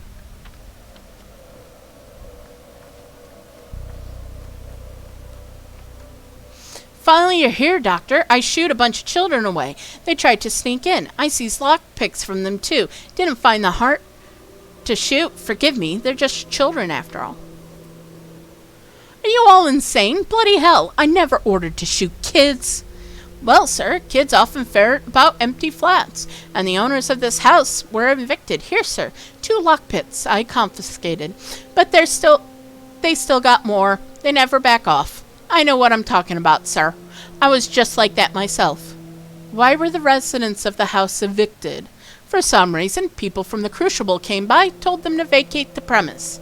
Don't know, sir. I was only assigned to this duty this morning. Am I dismissed? Yeah, go. M.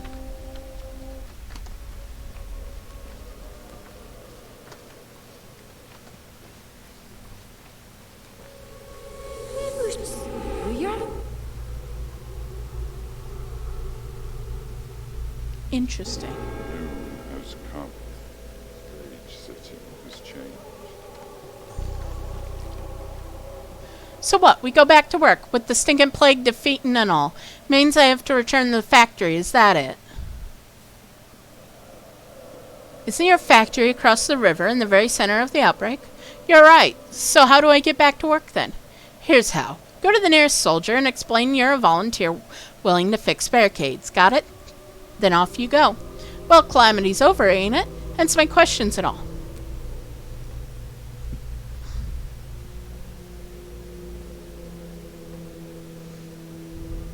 Bored without work? Go to the Crucible then. You'll find recruiters outside, top of the stairs. Volunteer as an orderly. They'll give you the proper equipment.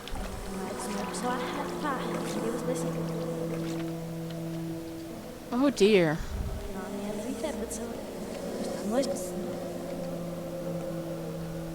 That must be Eva. Oh, hello. Herbrite, can you hear them? What? The voices. That must be in the mansion. No, nothing. Must have been leaves.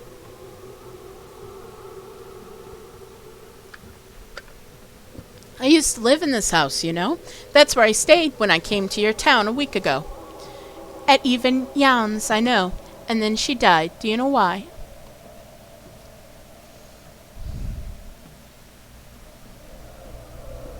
She committed suicide. Jumped from atop your bloody cathedral.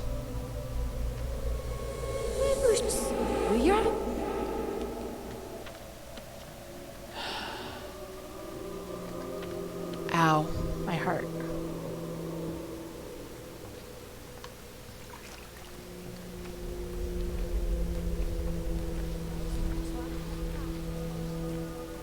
I have no idea what she's saying, though, because I don't speak Russian.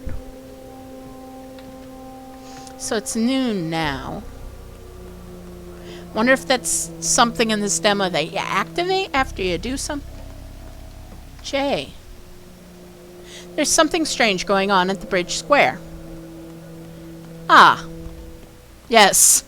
I would qualify this as strange. Let's have some mimes. Here comes Bachelor Denkovsky, the man who failed to defeat death. How do you know? We know all about you. We know what you did yesterday and what you're going to do tomorrow.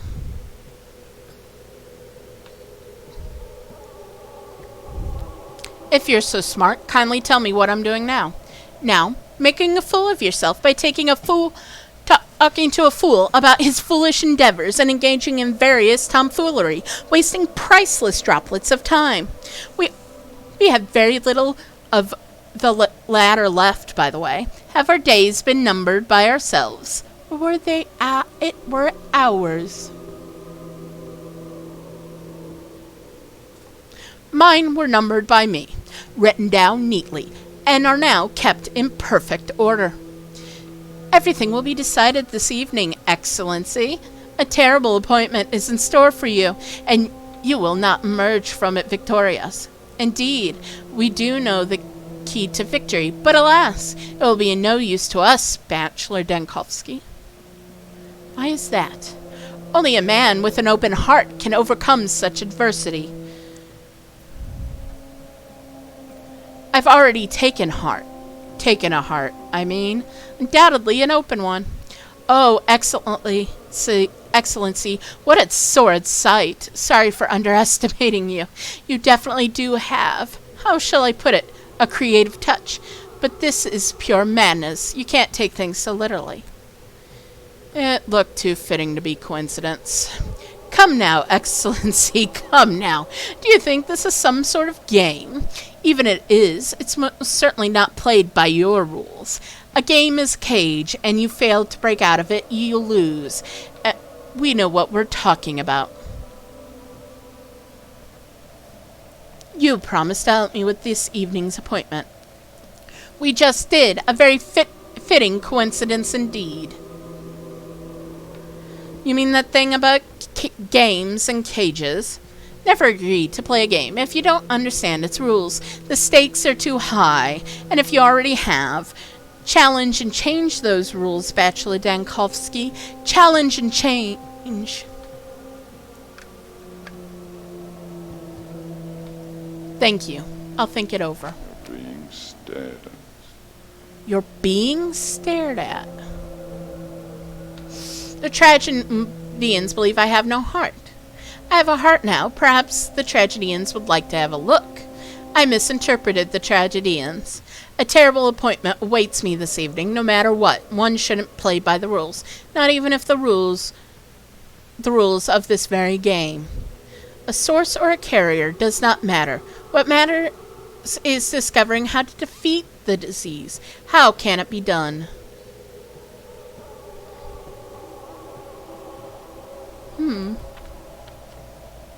Well, then.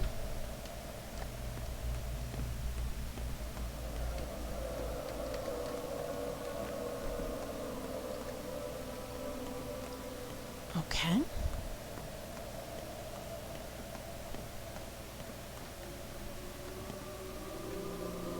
Dove, you managed to prevail over the sand plague. If not for you, we'd all be 6 feet under. Doesn't mean the worst is over. The infection won't come back.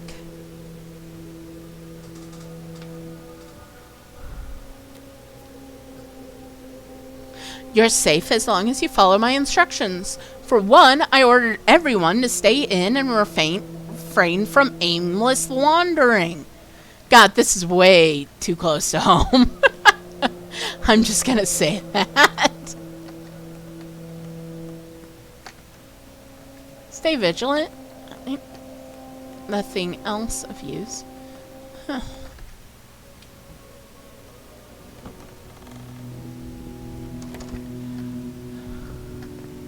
Can I talk to you again? Nope, but I can save.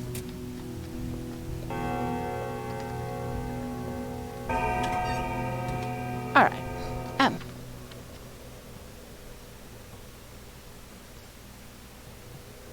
No one's seen Maria in the upper town for 2 days. We can't find her.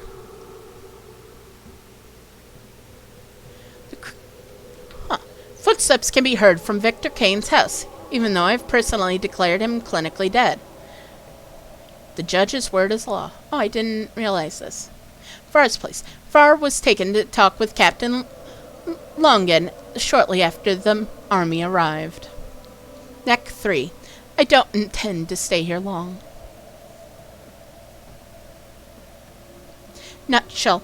At night, light glimmers in the windows of this house. The station, blocked by the army. Dilapidated shack. Ogemski's heir works for the committee, so much I barely see him. The theater.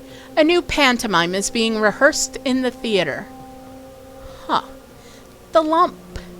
Fat Vlad, ruler of the Bull Enterprises, has disappeared. People like him always have a corner to hide in. Reuben's hideout.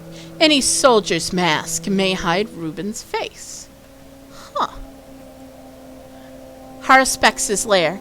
He did manage to find a cure, after all. Solnahalf Fortress. Local urchins used to gather here. We managed to disperse them, but not save them. Badgrief's Nest. Badgrief is a local thief, used to hide here, but no one can steal themselves from death.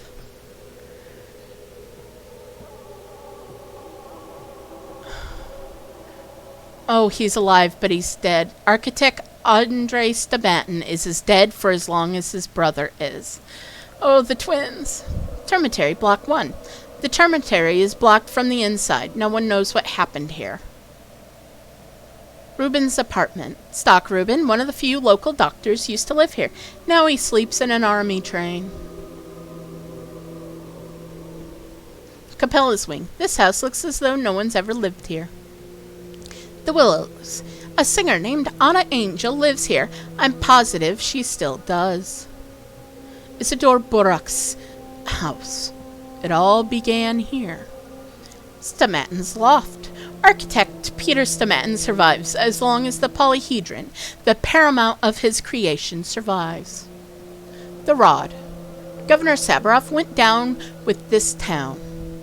The Rod. Someone convinced Katrina Saburov, a local ruler, that she must save the town. She promptly went across the river, and we had already evacuated her too. The Trammel. Clara the Changeling insists that Yulia is beyond the threat of the plague, being the only person to understand the true logic of what's unfolding. Utter drivel. Town Hall. General Block's headquarters used to be here. The Shelter. The home for the living is now deceased. Grace's Lodge. An underage girl used to be in charge of the funerals. Small wonder everything went to hell. Oh, that's so mean. I mean, I get it, but...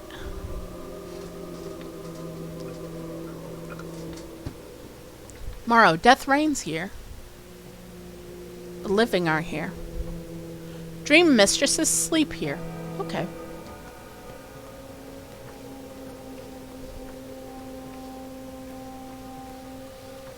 Let us see.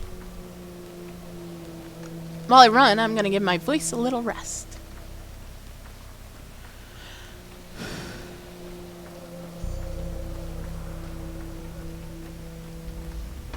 Loot. Loot. Drink.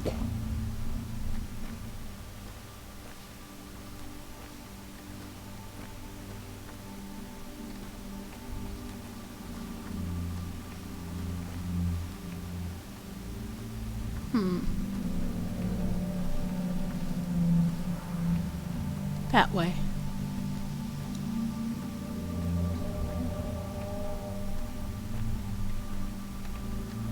Can I talk to him? Let us see. Yes. Wow, you're really stepping way out. Nightjar. Kinda, sir. Fairy godfather. Can I call you godfather now? What are you talking about, old man? I'm young enough to be your son. But it makes sense. You took us in, sheltered us, ordered us to bring the sick to your own house, to close the eyes of the dying with your own hand, to give them final solace with your prayer.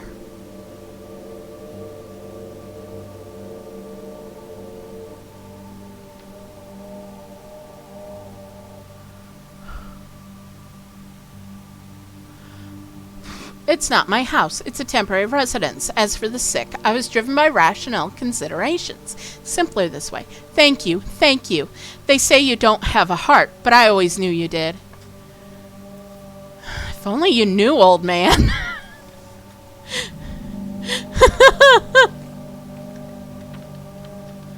Oh, boy. I think this is the building.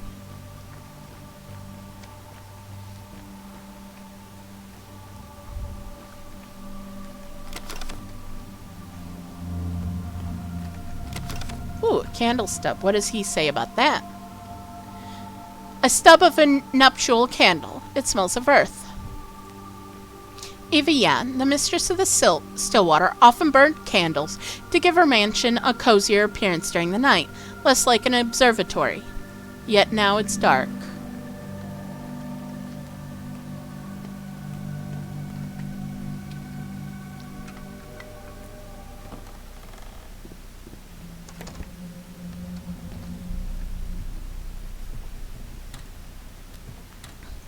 Money. I thought I got lockpicks. I guess I did not.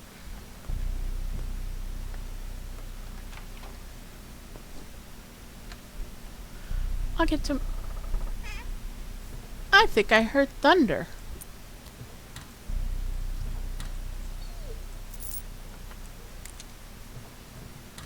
Okay. Hi, Executor. Oh, wow. That does not happen in the actual game, probably because it would use too much. Bull bell. Bells like this are often hung above graves in case of lethargy. The inner surface of this bell is painted with the sigil of the secret sacred steppe alphabet. It's knowledge of this alphabet that allowed Artemi Burak, a local medicine man, to restore his rightful place in the steppe community shortly before his death.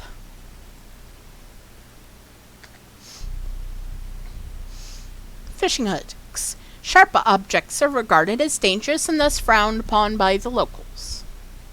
While the Gorkon River has plenty of fish, fishing is unpopular among the locals. Perhaps it has to do with the fact that hooks are sharp objects, heavily frowned upon here. Matches. Draw the short one. One must recall that which is most dear to them before the match burns out, or the whole thing won't work. Oh. What is this? It is Cawthorn. Protective footwear helps one rise above their troubles and the poisoned earth. Cawthorn. Unusual footwear that elevates the wearer high above ground. Are popular with the local theater. It's likely the orderlies owe them their awe-inspiring height to them. Cool.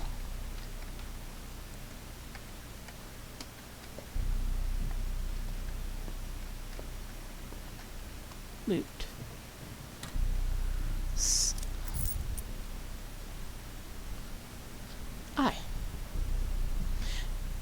The moray must have been in a hurry, too many threads to cut. Broken scissors. It's said that Clara the Changeling, a thief girl who claims to be a saint, can repair any sharp object just as easily as she cures the sand pest, simply by laying her hands on it. Maybe this is why people refuse to throw away useless junk like broken scissors.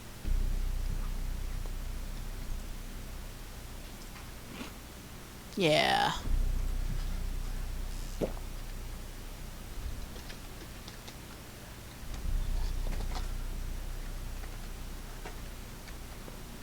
Can I interact? Okay.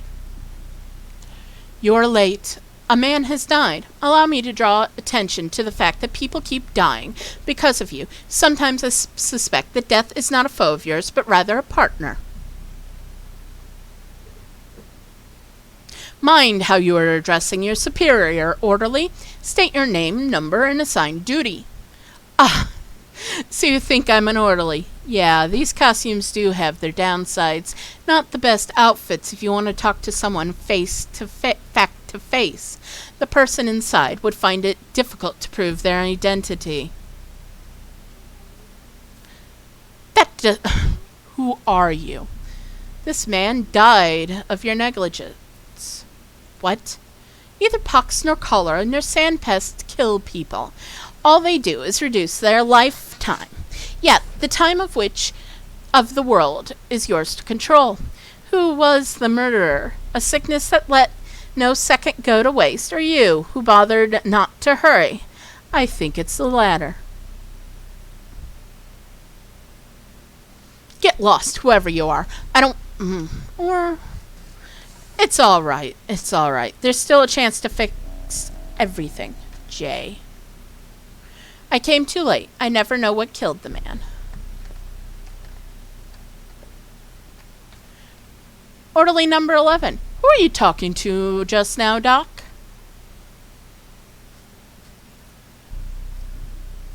Is this your idea of a joke? No, sir. I was ordered to come, sir. A person has died here, sir. We take our orders seriously around here, sir. Forget it. Doesn't matter. Just do your job. Are you feeling okay, doctor, sir? You're kind of pale. Dark rings under your eyes present, too. You must be overworked and exhausted. Your schedule is insane. You need to have a good long sleep, sir. Very long.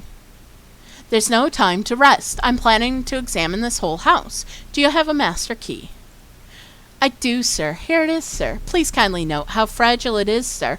Only good to unlock a couple of doors, maybe three maybe. Then it breaks. Take care of the deceased. I can't interact with him. Okay. Let's go upstairs. See. Open. Oh, it's just that wore on it, didn't it? Master key. Shoddy will likely break after opening a few ordinary doors. Touch. The locals don't bother with security much. Until recently, most doors stood wide open. Okay. That. Fishing hooks. Loot. Money.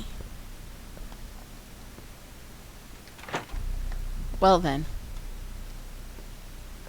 Loot. Nothing in there. Ah. Feel cheated.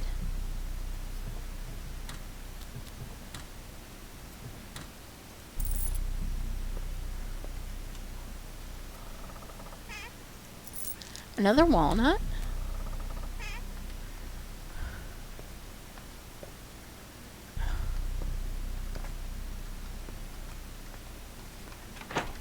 Open.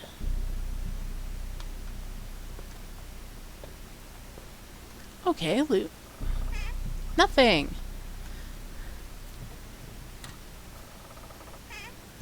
Money. That I don't know if I can use.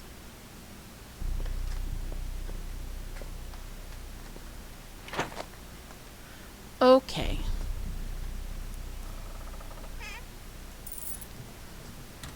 Nothing.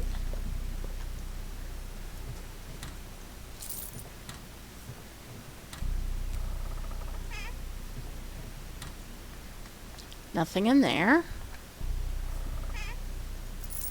Money and a spindle. Let's look at this. It's almost run out of thread.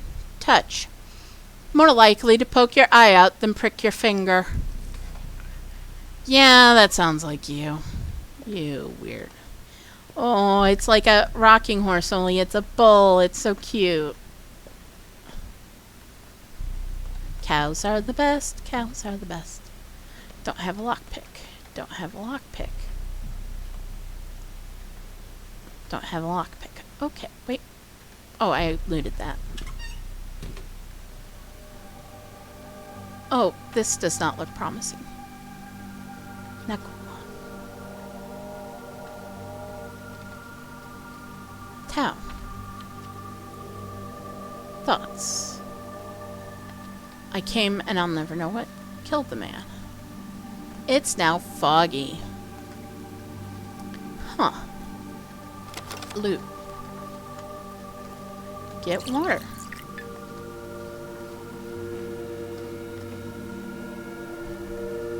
Soldier. The building is off limits, Doctor. I was ordered not to let anyone in. What was the precise wording of the order? No one's allowed inside. If someone somehow sneaks in, they are to stay in. If anyone doesn't comply, we're allowed to open fire. Whose brilliant idea was that? The order follows your own instructions, sir. That's what Captain Longin said. Doctor's orders, no exception. Full isolation. Some hothead sneaked through the back door this morning and won't ever return. Whatever he may have stolen, he took to the grave. Indeed, the instructions were mine, meaning these orders do not apply to me. Let me in. I'm in the captain's bad books already, Doctor. One more slip-up and he'll do me in. Won't even waste time on a court-martial. The orders are strict and precise. If you want to try climbing up the window, go ahead. I'll look the other way. But don't ask me to break the chain of command directly. I won't.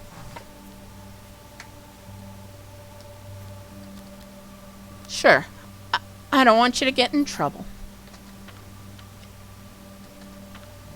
The house is heavily guarded. Something's going on in here.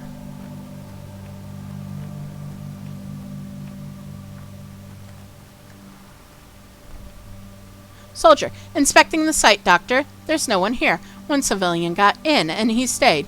He shouted and shouted, and then he didn't. What's in there? Must be something scary inside. Perhaps the tenants found him. Don't know. Hence me asking. Are you here to inspect the place? Indeed. I'm afraid I've found the thing I was looking for.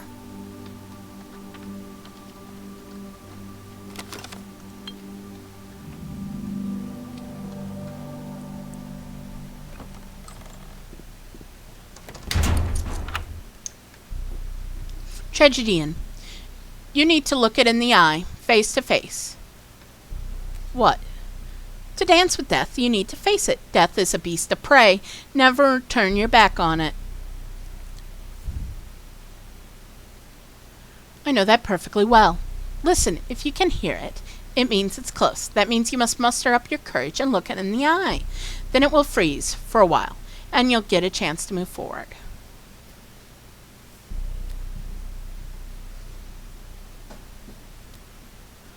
Bravo! Turns out defeating death is really simple, and here I was wasting years on this challenge.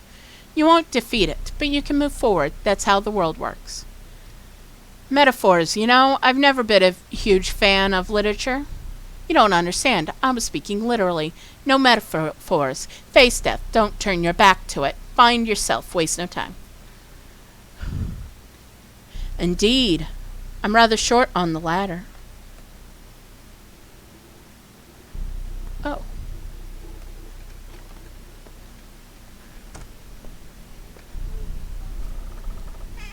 Alright, let's see what we got. Oh. Yay.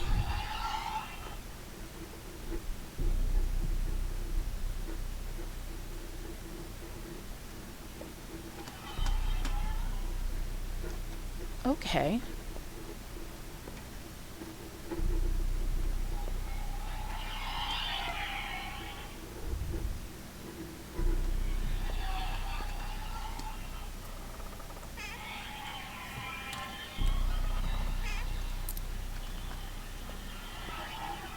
Hey.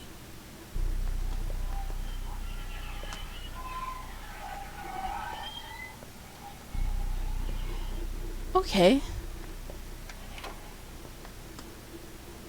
Oh, wait, no, I got it.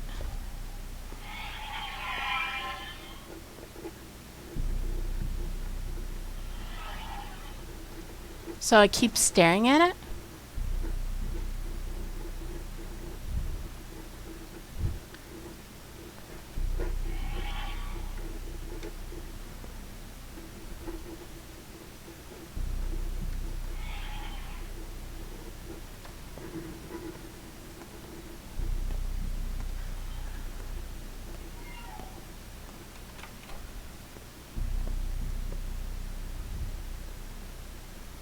Huh. This is interesting. I'm not sure what's going on. God, I hate and love the faces.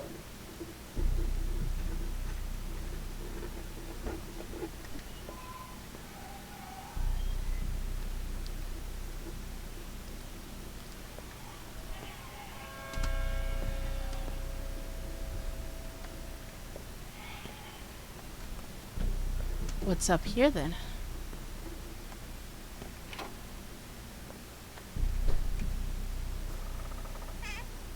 Other than death.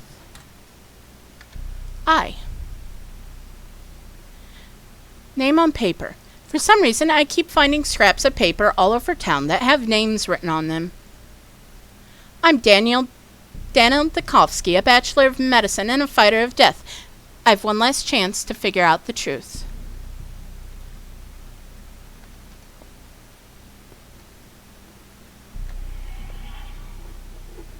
I see you, Death.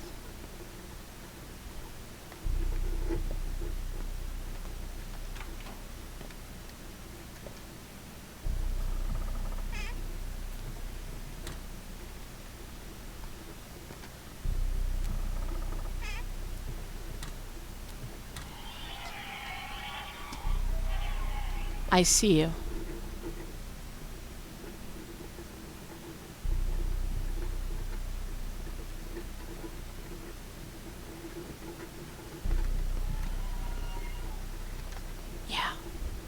I know you're there, Death.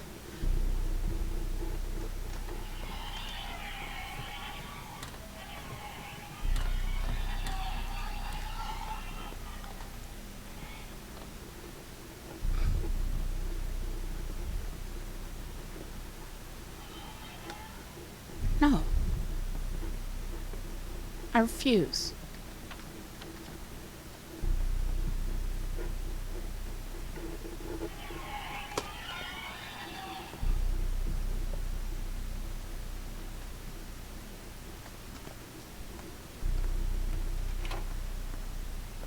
They're alive.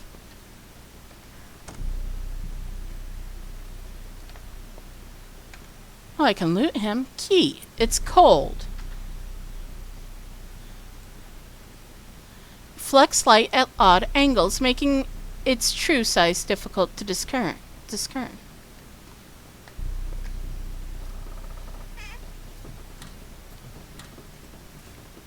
I keep hearing a scratching.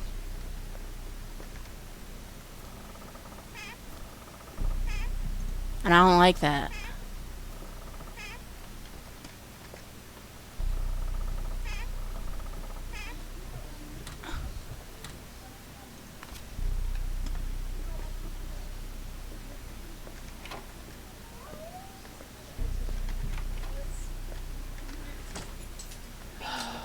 Boy.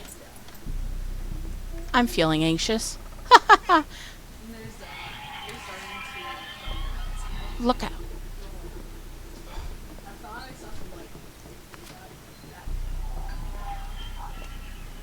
Yeah, I'm looking at you.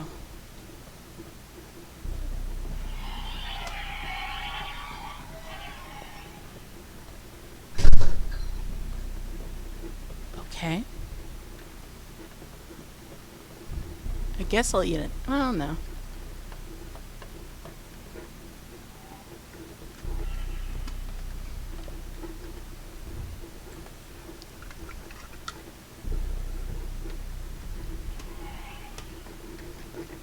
Yeah, I see you.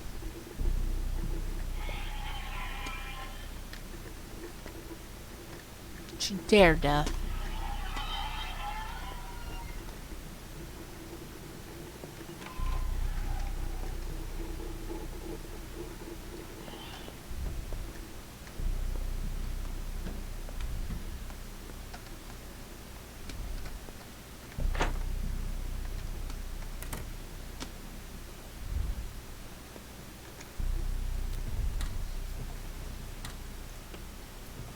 Another canister. Or whispering. Oh dear. Loot! A pocket watch. Recently stopped, so the original owner has most likely died.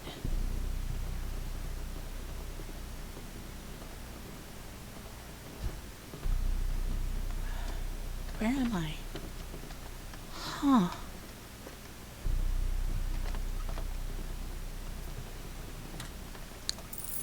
And they used up that key. This place is completely different now. That's interesting.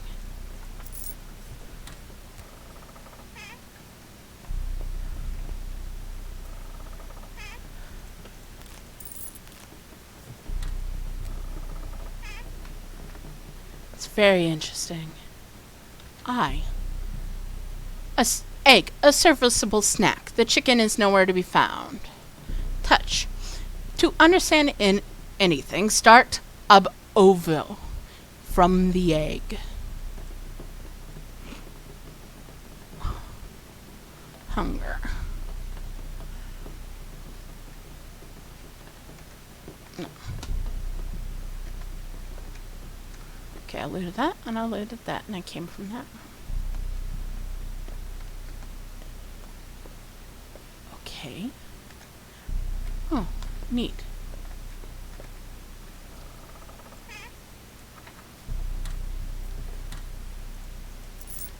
I almost forgot to look at one of these things. What was it? Chalk. Chalk. With these, children draw their future towns on the cobblestones. Anyone who's been a student will recognize the smell anywhere. Yeah, you're not wrong.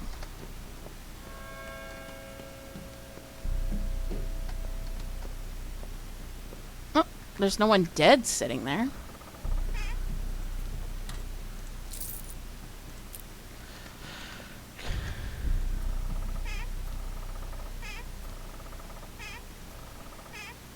Quite.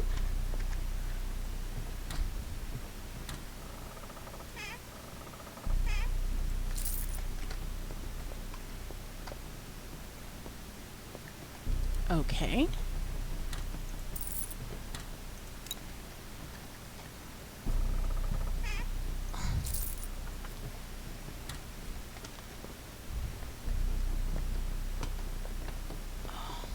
And I was just in there.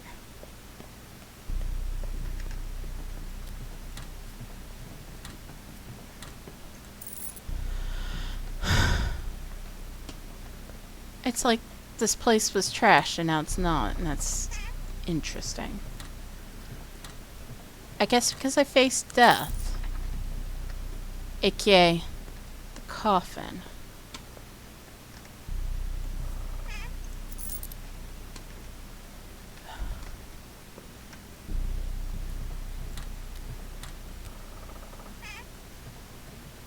I found more nuts.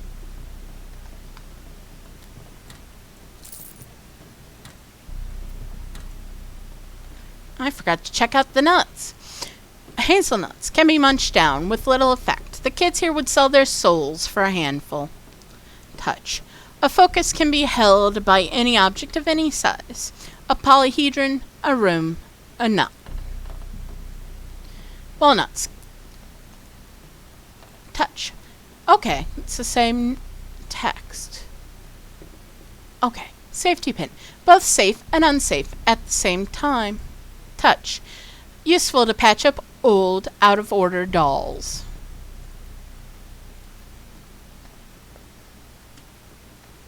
And this one is locked. I don't have anything to pick with. I've already been there.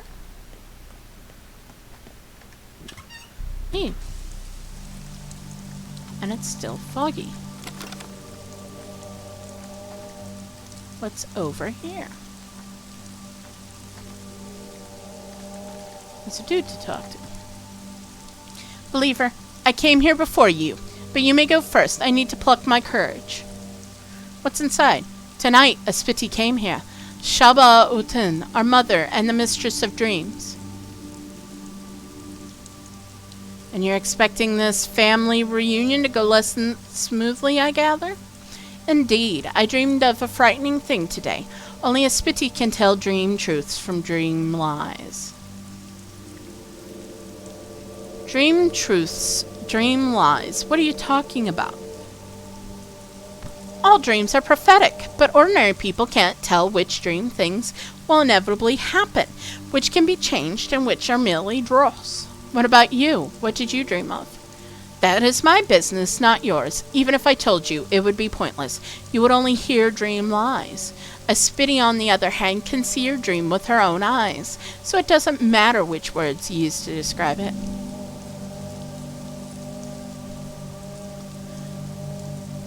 If you tell me what you dreamed of, you can have any item of mine. I'll even let you choose which one. I dreamt that I would die today, and I wouldn't be the only one. Ah, I see. The sand plague, of course, I believe. No, Spiti taught us not to fear that boogeyman. There is no sand plague. I saw death by fire.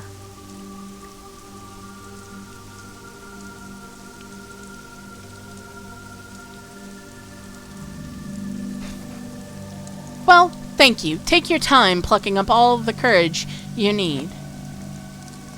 J. A suspicious crowd has gathered by one of the houses in the Dusk District. Suspicious visitors of a house in the Dusk District claimed they have come to see a dream teller. Interesting.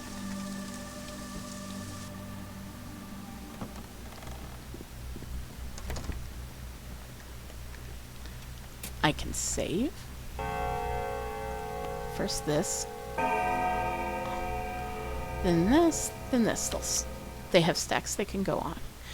Package contains useful but unknown items. Unfold to extract them. Touch. Long before the current socioeconomic catastrophe, the local townsfolk developed a tradition of barter that the whole community reveled in. This includes many types such as tit for tat and retrab. It is sometimes secret, with people swapping wrapped items blindly. Use. I don't see what I got. Oh, I think I got a couple of things that I already have. That's cool, though. And the candlestick.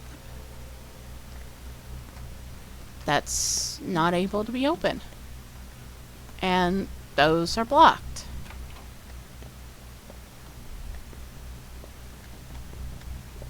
Well, Spitty, tell me of my dream. Need you lean on my roots for strength? Everything's gone to shit, so I might as well. Spitty. Hello, Doctor. What did you dream of today? I dreamt that an outbreak would happen here today. The plague itself came to me wearing an orderly's outfit and gave me time until the evening. No matter. It sounds stupid when I say it aloud. I need a dream hook. Try to remember the mood, if only for a second. This is crucial. Then, in your mind's eye, imagine a single detail that seemed pivotal to you. Just don't try to invent anything new. Remember it, and then I'll be able to see your dream as if it was mine.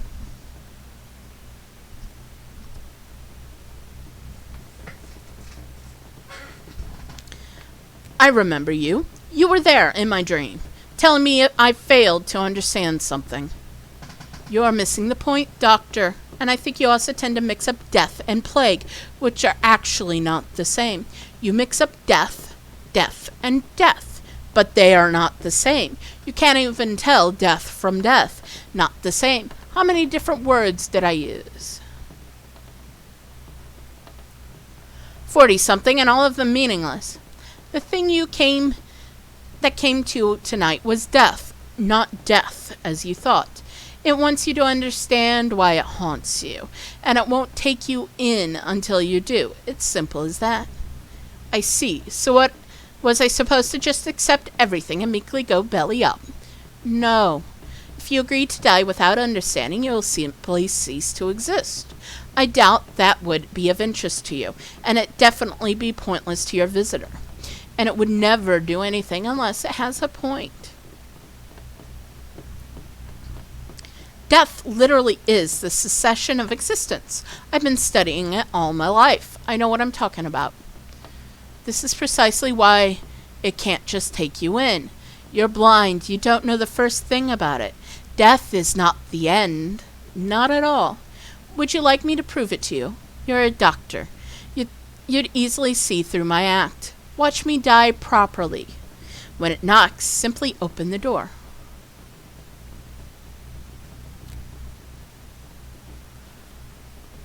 Why would I be convinced of your gimmicks? It's not like you have a degree. Because I know how to die properly. Do you have a weapon? Fine. Let's see your proof.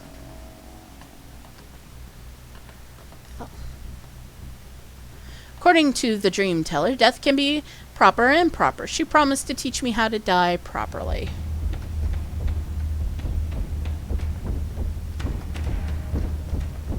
I don't have any way to kill her, though.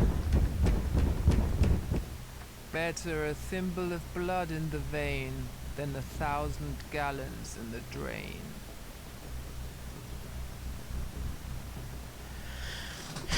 You are far from cowardly, Doctor. Mullish thought. Your head is stuffed with science. Your eyes shone set. You will walk this path time and time again until every last bit of your resolve wears off. And who are you without it? Who would need you? Who's behind that door? Death, obviously. It's nice to see. It's so well-mannered to knock. I wanted to come to this wretched town. Cannot die now. Whoever waits for me on the other side, I simply cannot afford to take risks.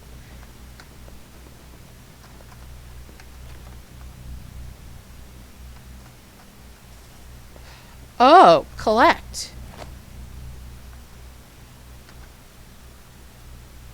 Drop. Drop. Maybe move this. And this. I don't know how big it is. Executor mask. Pick this up. And this can go up one, and then I can pick this up. I have room for it now. Executor mask. Healing herbs placed inside the beak overwhelm all other smells. Protects against disease clouds. Touch. The mask of Mu Shubin, the wicked bird. Part of the Reaper costume from the local theater. It doesn't have eye holes. The mask is mounted above the actor's head, who peeks through a hole in the cloak. Interesting.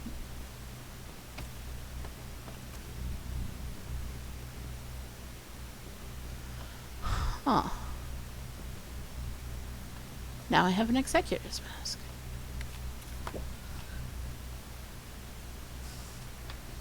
Fascinating. I don't know what's going on for sure, but it's interesting. And that's the best part about this game. Is it's never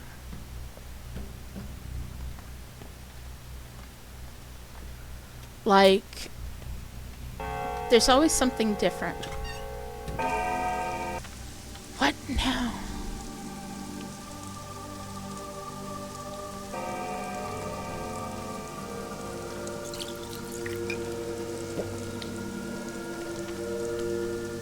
They're dead, though.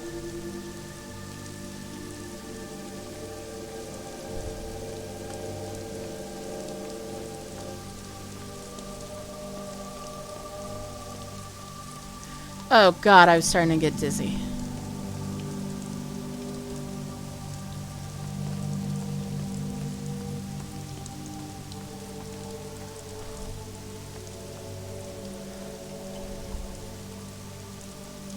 Huh.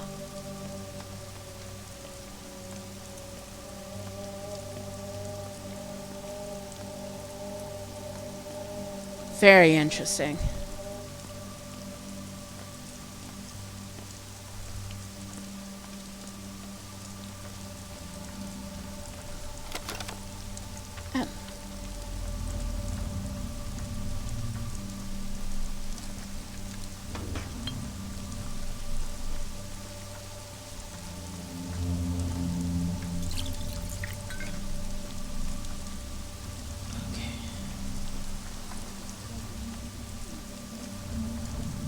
Starling, it's been 3 days. We're yet to see a single sick person here in the stone yard. To think the plague was spreading like wildfire before, yet somehow you managed to stop it. Incredible.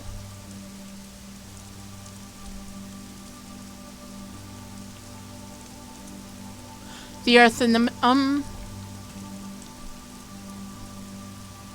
There's nothing to be incredulous about. Diligent measures, unflinching control, strict discipline. That's all it takes. Huh.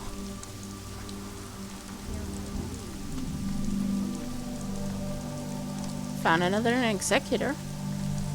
Orderly number 2. Mikaguba number 2 reporting in. You know, no matter what they say, I couldn't believe you were done for, and right I was. What do you mean done for? I've been told you died of exhaustion. I don't remember who brought the news, but the rumor is that you burned yourself out, protected us from the plague, but at the cost of your own life. So some of the guys went to the judge for further instructions. Nothing to do here, he said. Your place is across the river. The judge canceling my orders. What is this about? That's what I said too. None of his business. Medicine, a smart man that the judge is. No arguing here. But you're the plague man. His business is power. And for the pest and the other medical stuff, we are to do what you, the bachelor, have ordered, no matter if you're alive or dead. All right, I'll deal with the judge. Now report the situation. Reporting in the Dust District, House 1. There it is, to the left, with the smoky chimney, is harboring a Spitty, a local quack. There's a rumor circulating that she's not susceptible to the sand plague and can cure it too. House 2 to the right, a suspicious group of children is ogling its windows. They're probably up to no good. Tell me more. This Aspiti, or Shaba, is quite a character. It's plainly obvious what types she will attract. The infected types, nimble they are, swift like mice, won't be held back by any kind of barrier. You won't be able to stop them. I mean, look, they're already crowding her place. The mob was even larger at dawn.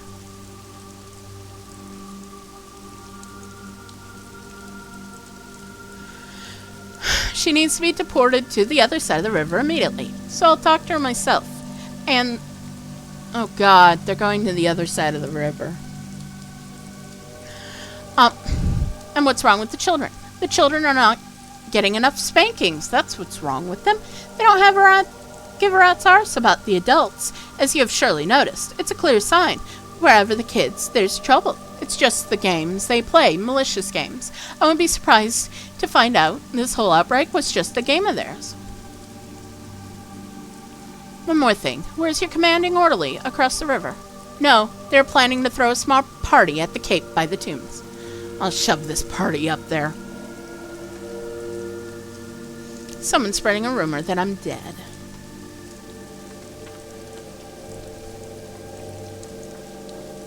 Well,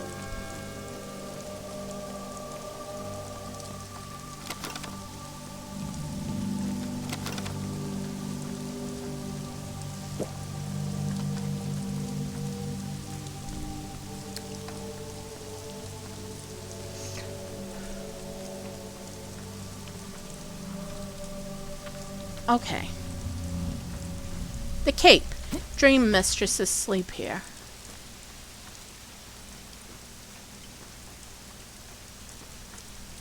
This is much more of an exploration than the actual game. I don't have to worry about a bunch of stats.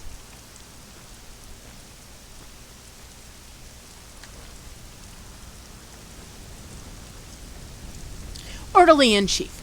I can't believe my eyes. Same here. What are you doing here? Why have you all abandoned your duties? According to our papers, one moment please, I'll find the precise, here it is. After a short burst of fever, having woken up from anxious dreams, Bachelor Daniel Denkovsky passed away in his own bed yesterday after 9 o'clock. Is the only known victim of sand plague.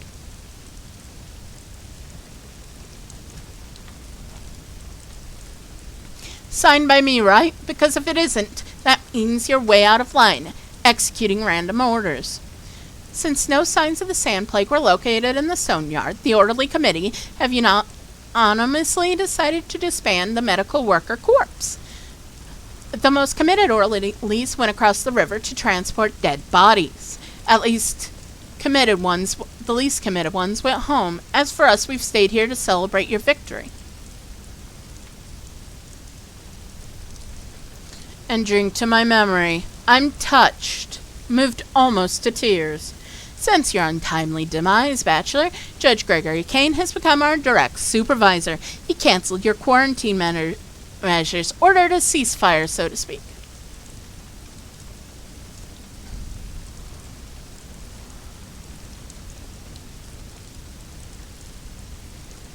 Now listen to me. The threat is still very much present. Moreover, I'm quite positive that there is a carrier in the stone yard. Get back to work. I don't know. According to the judge's orders, there's nothing more to be done here. And in the case of Bachelor Denkovsky's death, the judge is the only person whose orders I'm supposed to follow. Here, see, I got it all in writing. Legal stuff. How about getting your peepers open, you cretin? Here I am, alive right in front of you. I don't know what you're talking about. I got it all in writing. Anyone can impersonate Bachelor Denkovsky. As for me, I'm just standing my watch as an official representative.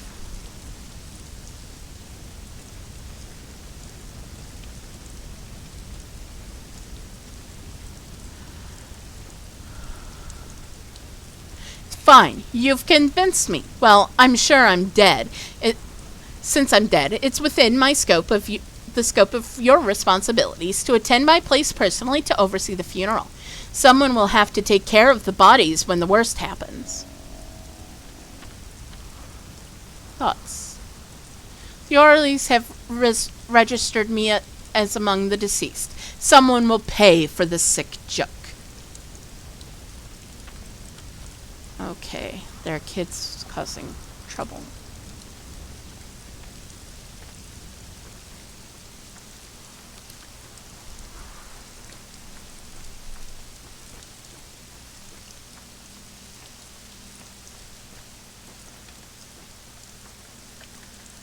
Let me view the place. Okay.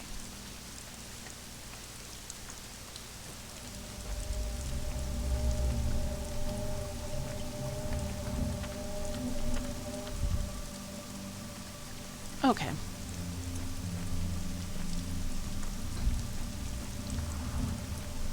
Look. So, this fog and rain just makes me think of what it's like outside right now because, how do we put this? Washington's been full of ash, and it's kind of getting to my throat, actually.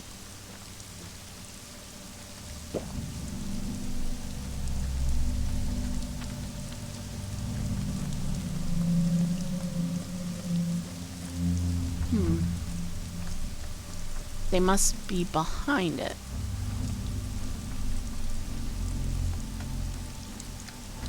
Oh, what are you doing? Oh, dear. Soldier, nothing to see here, Doctor. It's all over. It's a shame you weren't here earlier, but there's nothing to be done now. Damn.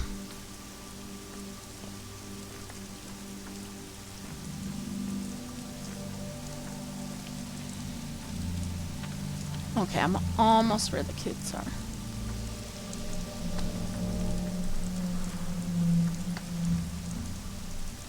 Shrew, well, have you collected them? What are you rascals doing here? Keeping vigil, waiting for the things inside the house to come to a close. Also for nuts. I'll be generous enough to forgive the rascals for now.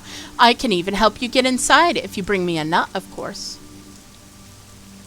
Come to a close. What are you talking? I don't want to talk about it. I'm scared. Let Sleepyhead tell you. I see. Now hand over the lockpicks. Do it. Or the key. Or what have you. Let me say it again. We had a deal. You can go everywhere. I can't go anywhere. Thanks loads for that, right? That's why you get me nuts. And I give you whatever you need in exchange. Like lockpicks. Handmade. Rare. A super luxurious product, if you ask me.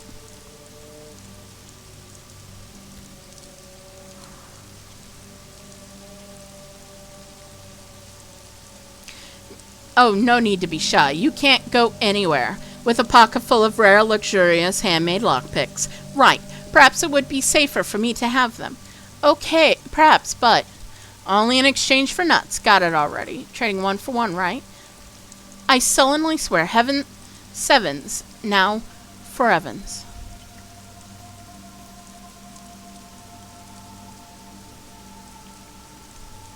When I was your age, the thing to say was, I shall eat the earth. Eat earth, but that was unhygienic, no matter. Trust.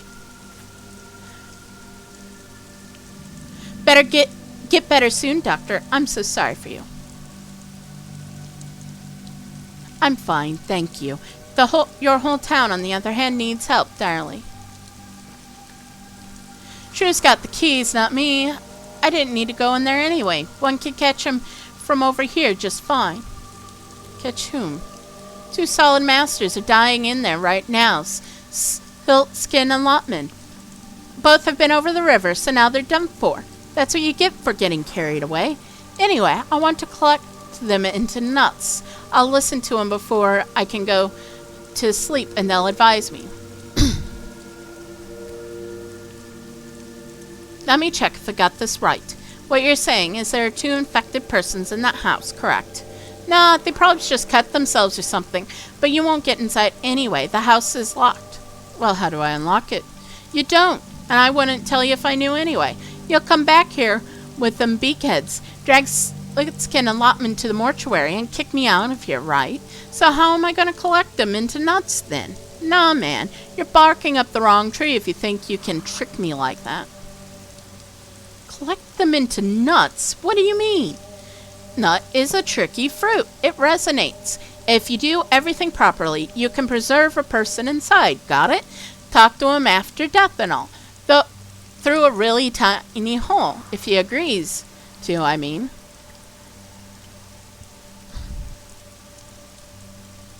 What if he doesn't? Well, then you wait for him to get bored. It's probably super tiresome sitting inside a nut, talking to no one. Eternal life must be tedious. Yes, unless you're evolving. J. Behind the locked doors of one house of the Dust District, one can hear footsteps. Shrew would trade nuts for lockpicks, which are the only way to get inside the suspicious house. Don't you worry, Kay. It'll be over soon. Why is it so hot here? Have you seen a pale, glimmering man walking around at night? Sticky. How's Blackie? He's fine, but his stepfather died. I have a very important thing to ask you. Don't listen to Shrew, okay? And never give her nuts. It's a trap, got it? Right. What are you lot doing here? Sleepyhead over there is waiting for the departing to depart. Soon they will. It's a game of ours. The departing. You mean someone's dying inside? A couple of good masters used to live here. Fine-tuned. Sleepyhead wants them to advise him after they die. Nuts can preserve people after death, so Shrew wanted to scrounge one from Sleepyhead for you, but he won't give her any. For me? Look, just don't give nuts to Shrew, all right? Give them to me instead. I don't want you to die. You can keep living with us. Teach me, too. I want to be a doctor, you know.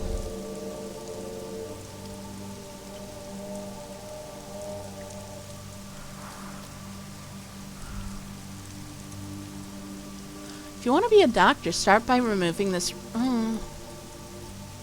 Here, will this kind of nut do?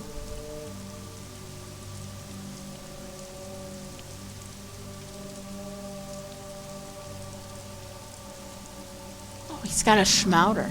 Oh.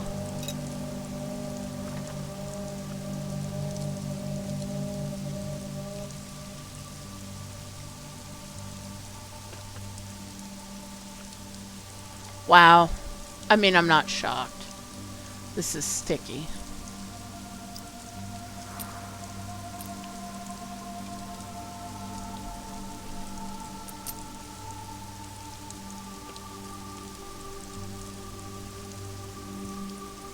Alright. Thoughts. Sticky would even buy nuts from me, trading useful items like bandages. I traded nuts to Sticky. Okay. Powder. This box seemed to be filled with powder made of assorted ground pills. Touch. Powder, or schmouters as the kids call them, can sometimes cure any disease, or at least they used to. Khan, the child's leader, who now rules the polyhedron, claims that all real schmouters were used long before the epidemic.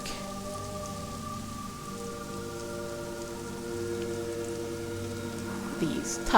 Needle. As piercing as a wise person stares, can be used to pick small locks, such as ones in cabinet drawers. Touch.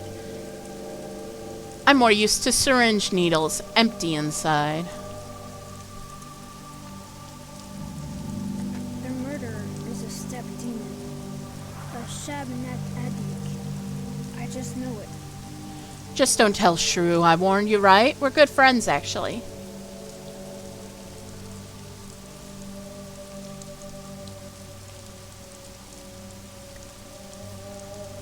The only thing that made sense in your story was that you kids are all starved for nuts. Have you seen a pale, glimmering man walking around at night? Maybe.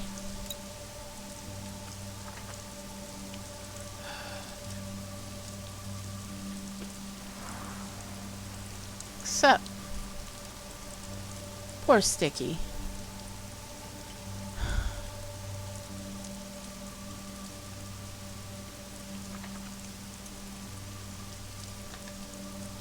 Alright. Canned food. Nutritious, neat, and well-preserved food that somehow doesn't require a can opener. There's no manufacturer listed on the label, and it's unclear what kind of food is inside.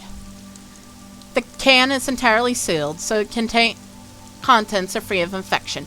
The food itself is quite nutritious.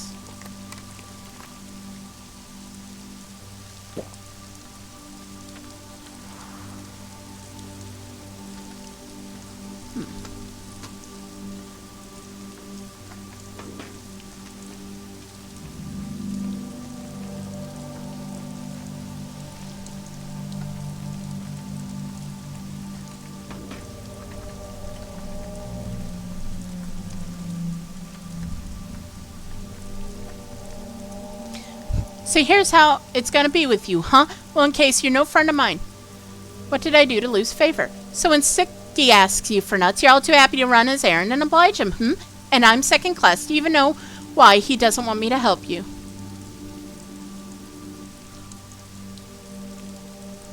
No, I don't. Why? Because he doesn't want to let you pass away like normal people do. Because you two are BFFs now or something. He wants to learn stuff from you. And so he clings to you, sticks to you, cures you, and generally plays doctor. Moron, you need to have a pillow stuffed over your face and your soul stuffed into a nut for safekeeping.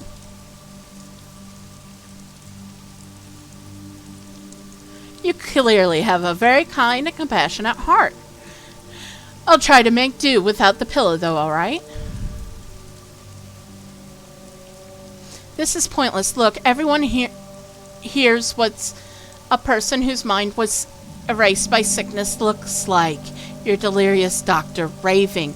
Do you understand? You're sick. Got infected with the sand plague, and so you're hallucinating. It's midnight now, and we're at your place looking after you. Well, I'd say it's you who seems to be raving, girl, and that's a very suspicious symptom. You'll have to come with me. Yeah, right. Go with you. Where to? The afterlife. No, thank you. You'll have to manage on your own. And since you failed to bring me a nut, there won't even be a single shred of you staying here. Serves you right, too. You're no friends of mine now. Well, in that case, you're no friend of mine. Logical discrepancies in them. Oh, interesting. According to Shrew, I'm delirious, hallucinating yesterday's events. Not for the first time. The kind girl wants my misery to end. It's not a fight against the plague. The plague is only a fascade. Who is my true foe? E. It's not like I don't feel sorry for you. Perhaps I'll even deign to help you after all. But I'll never ever ask you for help again, no sir.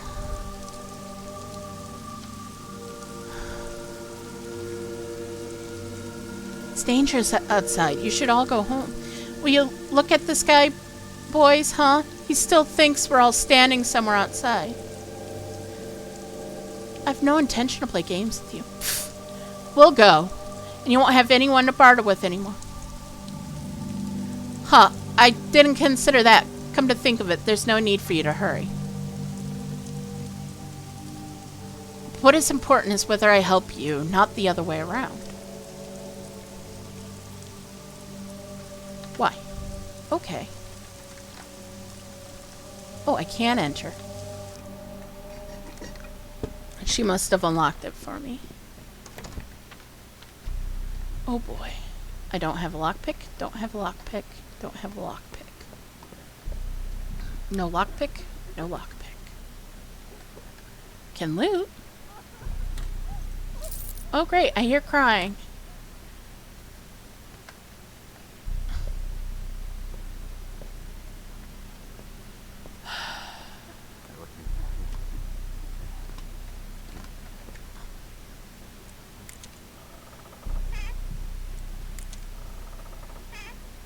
Got that.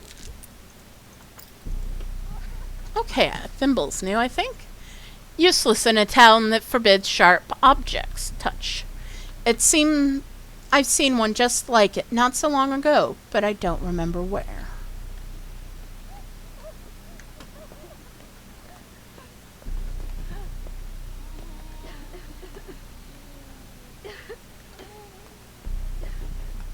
Oh dear.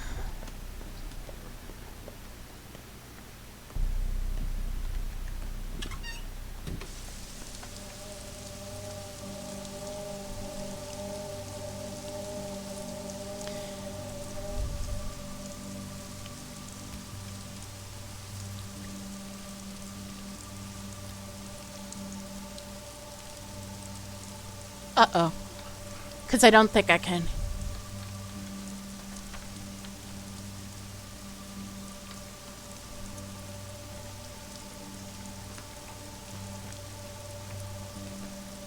Nope, I can't get in through there.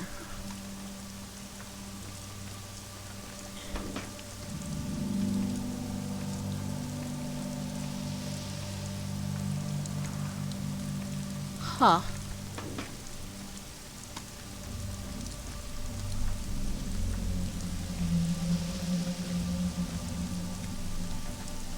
Nope. Marbles. Aye. Children give them names and believe they hold memories as though they're alive. Touch. No one knows how marbles appear in town. No one makes or delivers them. They simply pop up here and there on the floor, under the pillow, or right on the ground.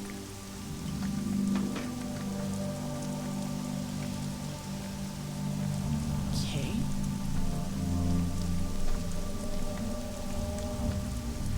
M.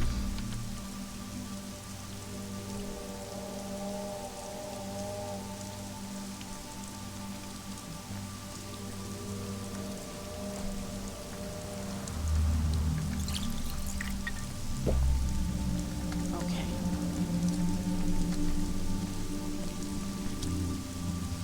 The firemaker.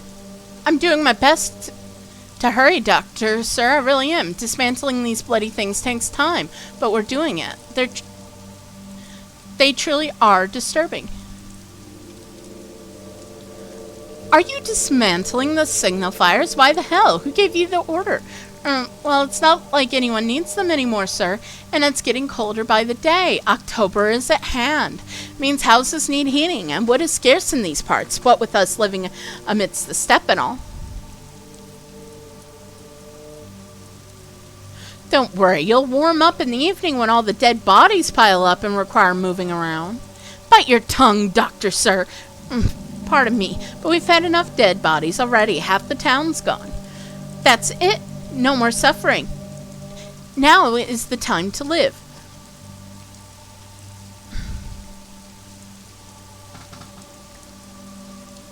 If you want to live, you have to listen to me. And I'm telling you that you're loosening safety measures prematurely. You are indeed a learned and venerable man, sir. Not one to indulge in superstition. But wouldn't we be croaking disaster if we kept them?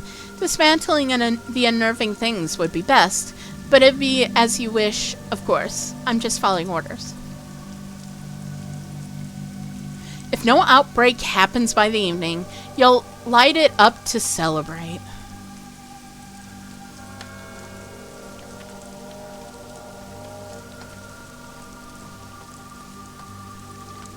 Okay, that's kind of what I thought.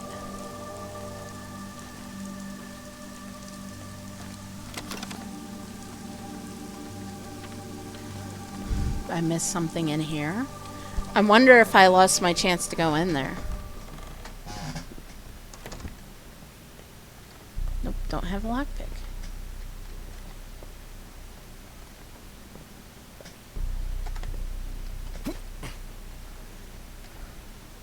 Well, I can stand over him. Not that that's helpful, but...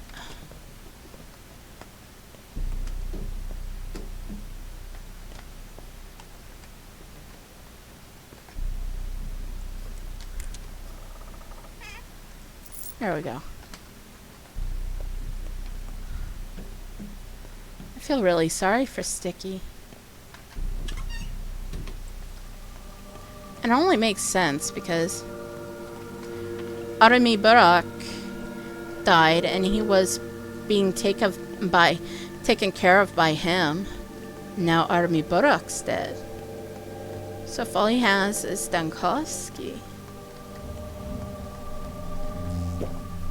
He wouldn't want him to die, that's for sure. Oh dear.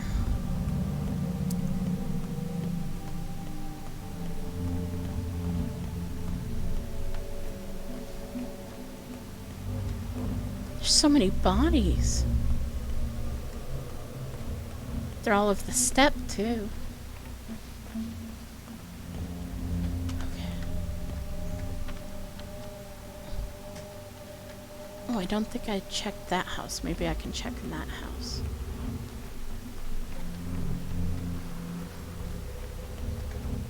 I don't have a lockpick.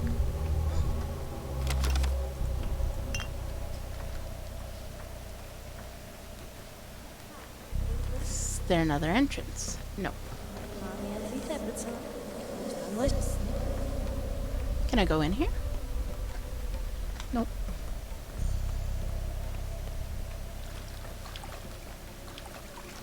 Maybe something's going on at the step, because I knew.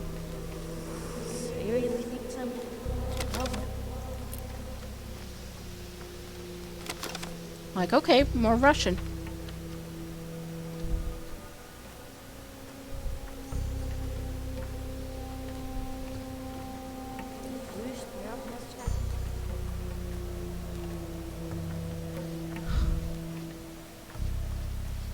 What? Just say what time it is. So it's about 5:30. Okay.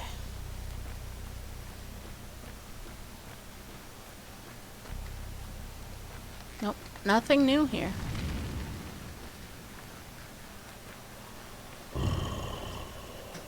Okay.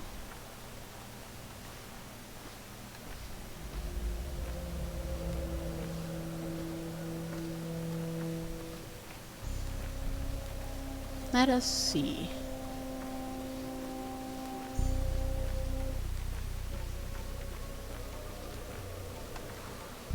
Nope.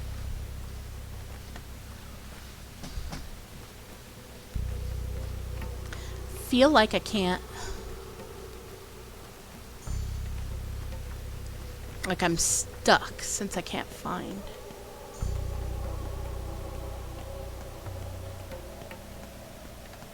Hi, weirdos.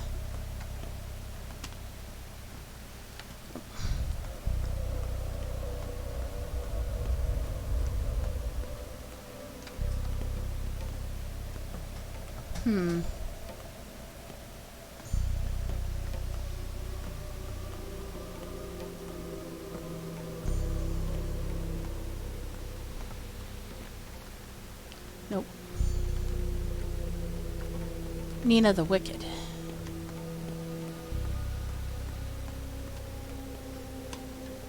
Nope. Interesting.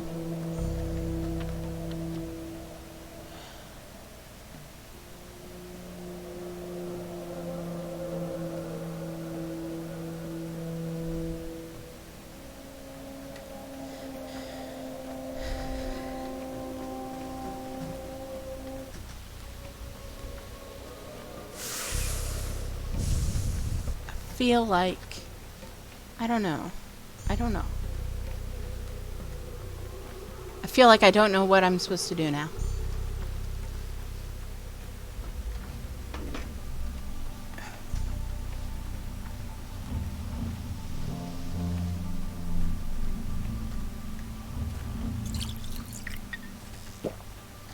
Wait, that's the place I'm staying at. Oh, that caw scared the crap out of me.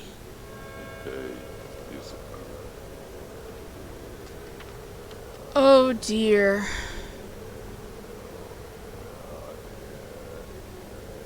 Nothing is the same anymore. Orderly. Here it is, Doctor. Here it finally is. You were right all along. So here we are, standing our watch once again, awaiting your wise orders. Do I hear delight in your voice, Orderly? No. We need to find a way to withstand the outbreak now. Perhaps someone will survive. Nothing is over yet. This is just the beginning, is what I've been told to relay to you. Told by whom? We deal in death, Bachelor. We have our own sources, some of them on the other side.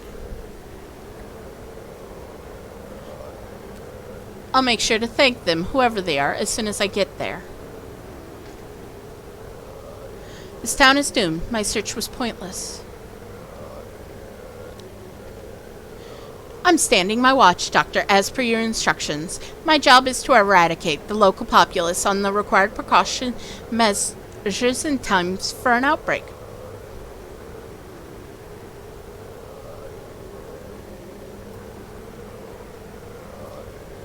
If the local populace keeps roaming the streets without care in the world, educating them won't do much. Why do they act as though nothing happened? We're understaffed. We can't make them stay in. We can only educate them. Although, in my humble opinion, sir, it's all pointless now anyway. Walls won't protect anyone from the pest. Poison air doesn't care about walls. And rats are omnipresent, too. Recite the instructions. Immunity is key. This is our main defense, our tough armor. As long as it's high, there's a chance to escape unscathed. But infection gnaws at it. When it becomes low, it's time to take immunity pills. A pills. Go on. The air itself is dangerous, or to be more precise, the black particles it's filled with are. They're what wears out immunity. However, if you're already infected, it stops being a hazard. When you're infected, you need to keep your eye on other things, such as things that exacerbate your condition, obviously. Being touched by infected people, the mobile clots of airborne infection, the so-called plague breaths. The more infected you are, the faster you're dying. Go on.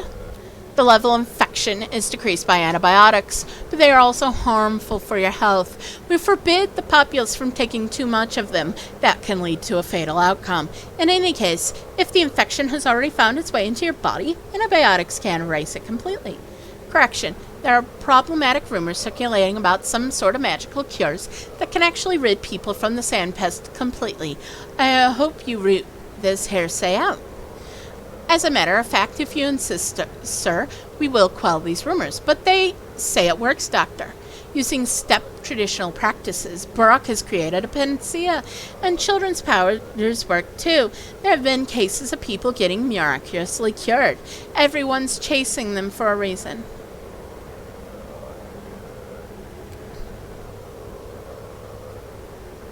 Children's powders. If the children are considered luminaries of medicine now, if anyone here needs to be firmly grounded, it's the children. What else? The immunity aside, the thick clothing also protects from infection, which is why we wear these outfits that even cover our faces. I think that's all.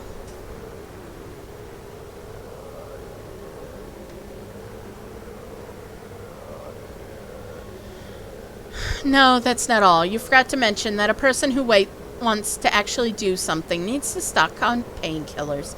Morphine reduces pain, giving the illusion of health restoration, even though it's temporary. Oh, one more thing, sir. An anti-epidemic committee at the Crucible keeps working, as far as I know. They were receiving weird contradictory orders from them. Should we still follow them? What kinds of orders? To breed cats, to take beds and bunks outside, to put small beds atop graves, to bury the dead in the most notable and visible places. Not an hour goes by without them issuing a new guideline. Have they gone insane? I'll check it out.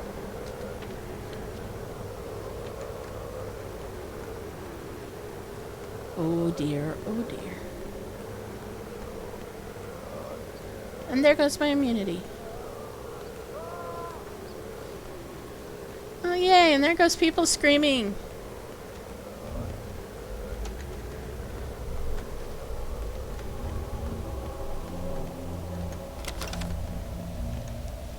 Have you seen them? Rats everywhere. Thousands of rats. What does it mean? It can't be here already, can it?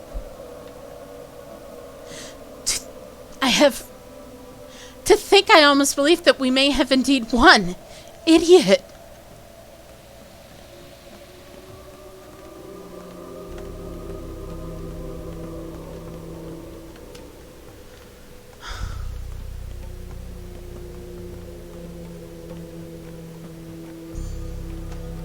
This way, right? Yes.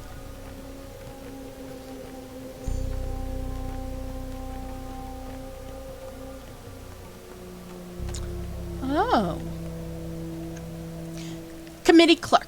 We would kindly suggest that any unauthorized attendees move along, please. Sorry, but our workload is tremendous. Who are you? We're here to replace the deceased, keep tabs on the deceased, find accommodations for the deceased, take complaints from the deceased. If you like to file a complaint, please wait in line for your turn. I think I'm going insane. Every order and instruction of yours has been carried out with precision. We accept no complaints in regards to ourselves or our predecessors, not from you. If you feel dissatisfied with anything, you have no one to blame but yourself.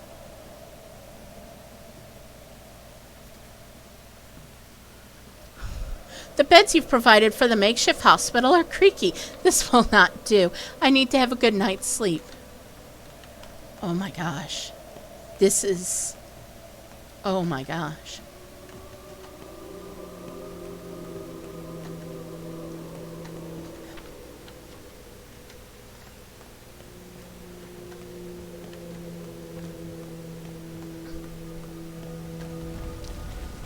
Who's that? What is this? I believe it's wood, not like anybody can tell now. What were you burning? I mean, it's best not to look, I guess. Wood logs, per your orders. I ordered you to burn signal flares at suspicious locations? What happened here? Yes, fires, per your orders. You ordered the fires to burn, didn't you? Here you go. Oh, I'll get to the bottom of this. Oh, and there are people and... Oh, God.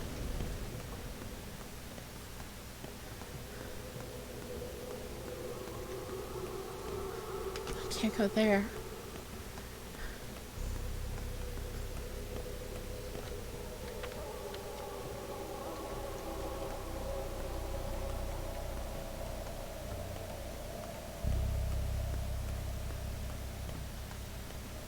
Oh, this is alarming.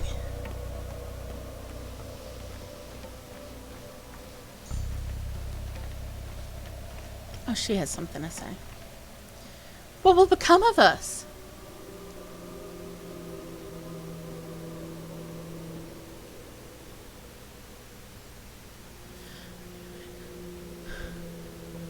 What will become of you? Let me tell you. I'll close my eyes and you'll disappear in smoke like a bad dream. Stop the idiotic questions. Oh, I'm enjoying this, playing it like he's losing it.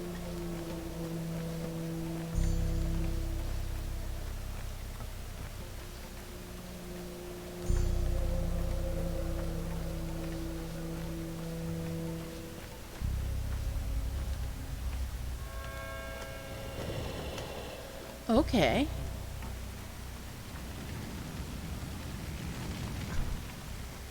They eventually changed those mice to be jerboas. I thought I'd mention that.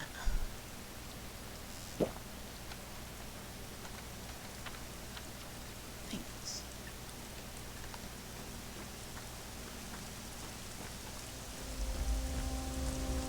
The bridge square.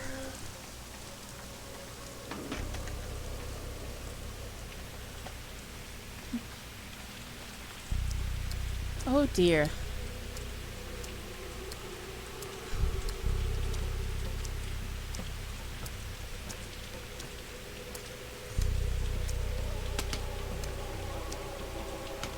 Yes.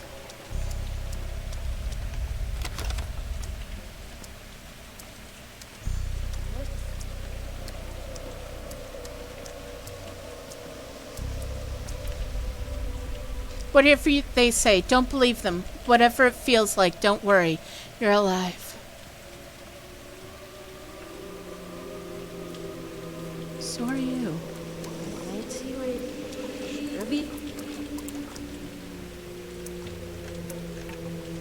The crucible is off limits. The Ark is full. Those who have been taken on board by the judge will probably be saved. As for me, a mutt's death for a mutt. Dying on the street. Oh well, ain't worse than dying anywhere. There are other places to seek shelter. The cathedral, for example. Like anyone can find salvation in that place. Fudge.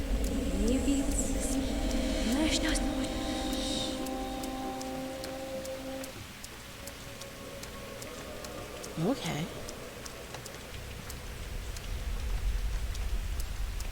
Exhaustion and hunger.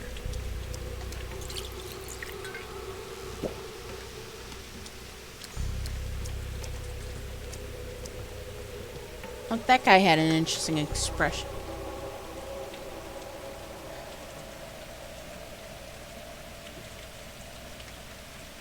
Okay. Let's see.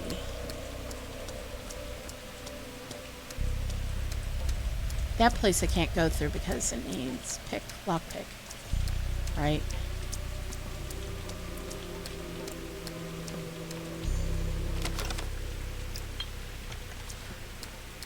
Because, yeah. Yep, don't have lockpick.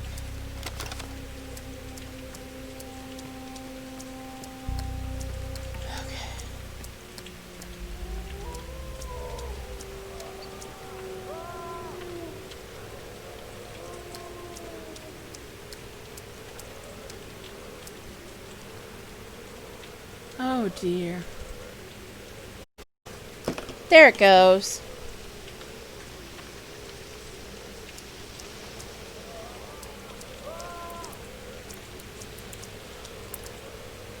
Please allow me to shake your hand. What do I owe the pleasure? I was mistaken about you. You're the only brave person in this town. I'm flattered. A man-eater should never pretend to be a mouse. He should wield his blood-stained cleaver proudly. Issuing the order regarding the suspects in the cathedral was straightforward and candid action. Hopefully you witnessed the display in person. What display? By the cathedral. You ought to have a look. I have no idea what you're talking about. Stop trying to wiggle your way out. There's nothing more nauseating than a person in attempt to cast away their vocation. A natural-born hangman makes for a lousy rope weaver. Just work the material fate gives to you. Go to hell.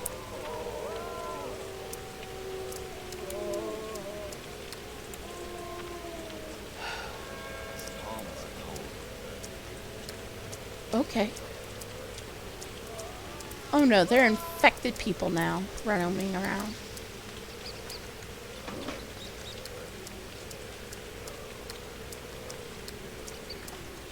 That's locked now. Okay.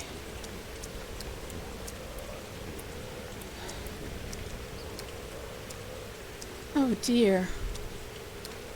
This is quite troublesome. Yes, I know I'm underestimating, but... Do you have anything to say? No.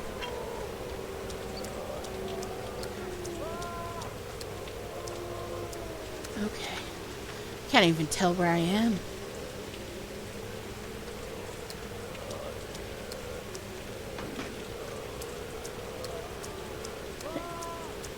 Maybe there's more to the display that I didn't see at first. Other than the fire. Can't go in there, and all those people are burnt. Oh my gosh.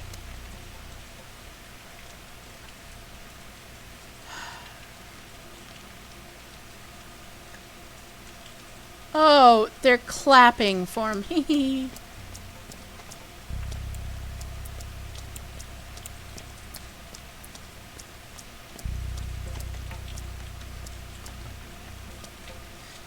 The children are asleep. All is quiet. What children? The children in the tower over there. Several hundred. No entry.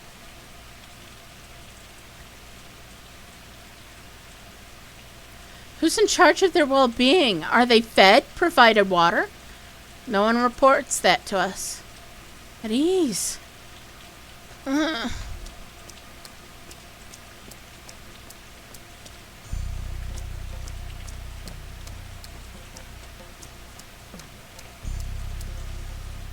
No, don't start anything there.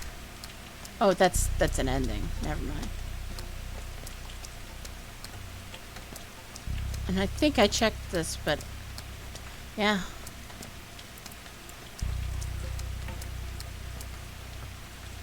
Thirst. Now suddenly everything moves. Almost like I was frozen until I'm not.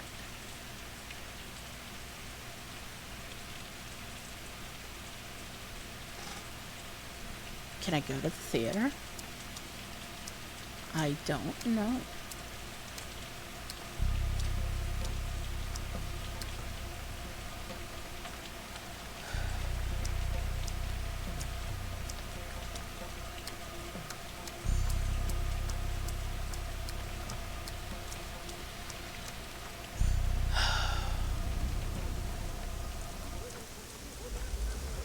Okay.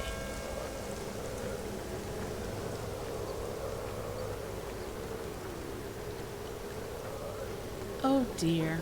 And everything's dark. And sickly. I can't talk to you. Can't talk to you.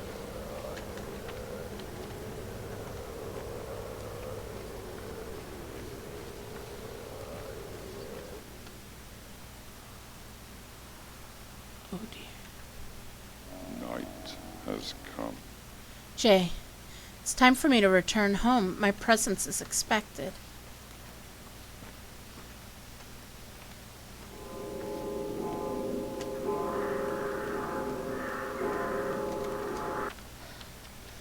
Oh dear. This is upsetting.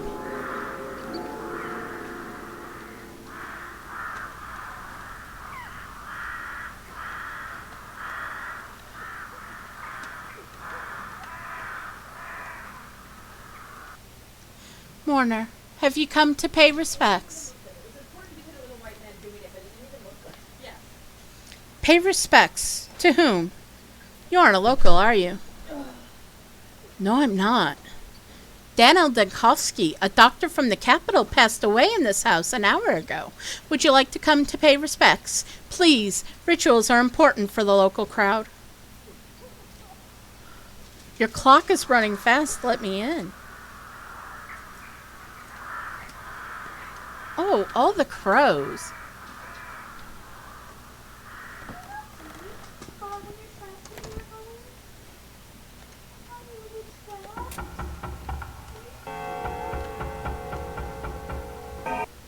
True.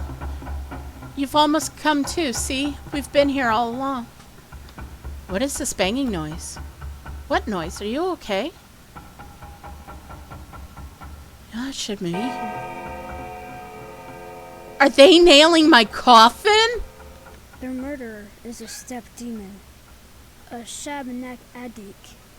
I just know it. So scary, but just keep yourself together, all right, Doc? The fight is not over, is it? Is it? I think it is. You can stay here for as long as you like.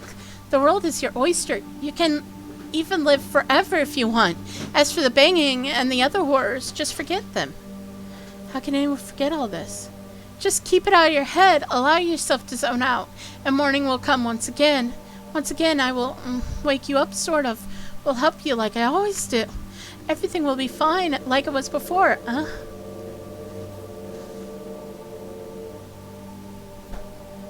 Sounds tempting. Can't argue with that. Sleepyhead. Look, y'all, he's waking up. What if he attacks us? I'd say we make a run for it.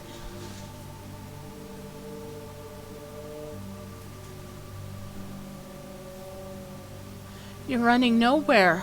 I'll make sure of it. You'll be locked and boarded shut. I don't think you'd manage even if you tried, lad. I think we've been boarded in. Oh, gosh. They're making this my tomb. And their tomb, too! What the heck? Those are kids! Orderly number 12. Think it's time I began, hey, Doc? Begin what? It's all over now. We're done. Well, what can one do? The bodies need to be moved around. That requires free hands. See, Doc? We're people. Came seeking your help. You won't hear so well. What can one do? Then move the bodies wherever they need to be moving, number 12. Be my guest. Oh dear, this... Oh, that's why they were there. Oh dear.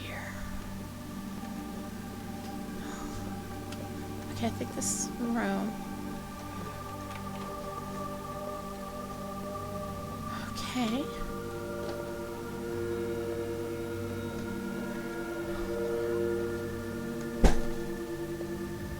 It's the bull, but he's looking away and outside. Huh.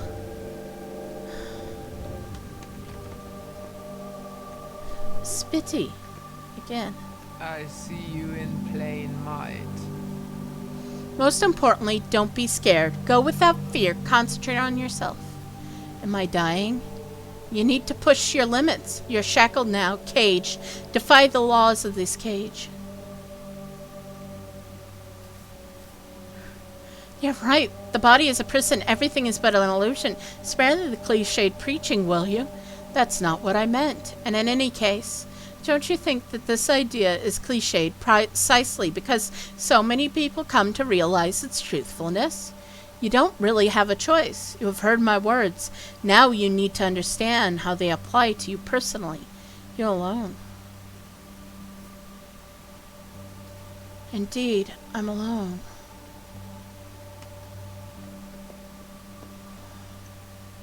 It's a cradle. The executor. So, Bachelor Denkovsky, founder of Thanatica, a lab where you've been fruitlessly trying to solve the problem of human mortality for many years. The tragic sand plague fighter. Are you ready to die? Bachelor Denkovsky is ready to die. Oh, you're a clever one. You've definitely seemed to have understood something. Was that why you sent me away to explore the town? I sent you nowhere. I came here to claim you, but you didn't want to do it unless you accept me. You hate death so much that you can prolong the agony for many days, surviving purely on your own hatred. Aren't you tired of this yourself? For having this very personal conversation, please be so kind as to tell me how many days exactly we're talking here. Enough! You've had enough time to put yourself and your actions in perspective. Your thoughts keep coming back to your very last time and again, as if you're trying to fix something. But in reality, you are lying here, delirious, clinging to the naive hope that this terrible house is a product of your imagination, a prophetic nightmare. So the kids were right. Yes, the kids grew fond of you. They kept vigil over your body, even fighting over the privilege of fetching water for you. The girl is the only one smart enough to realize that it's time your torture ended. But adults always underestimate children. They think they're more intelligent, and you are no exception. Keep vigil over my body. What do you mean? You once again refused to die and plunged into a new loop of your deathbed derangement. But this house is a product of your imagination. But now you are finally coming to. There is only one step left to make to leave the illusion behind and embrace reality. I'm afraid I have to insist. So I repeat, are you ready to die? Give me a moment. I need to collect my thoughts. Do that. Thinking is never inappropriate.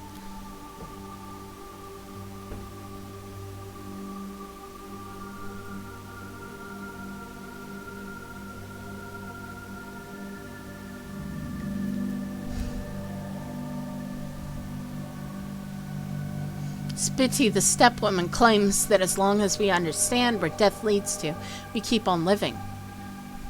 Chabanon is so cute. She so used to nurturing little children and cubs. She begged me to take it easy on you. Said you're like a baby who lacks the right words. Can you feel it at least? Do you know in what direction you want to live?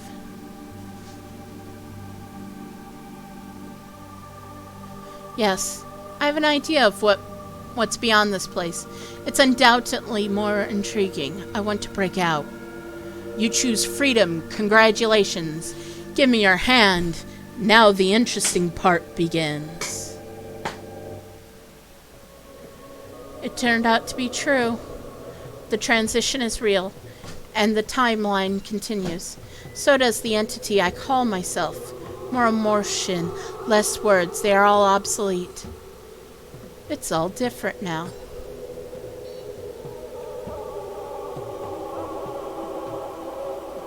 Well, that was something, all right. Fudge. It's pathologic for you. Damn. Well, tomorrow I'm going to play Pathologic 2. Pathologic Original, HD version. I hope you guys enjoyed watching me play the Marble Nest. And I'll see you guys next time. Bye-bye.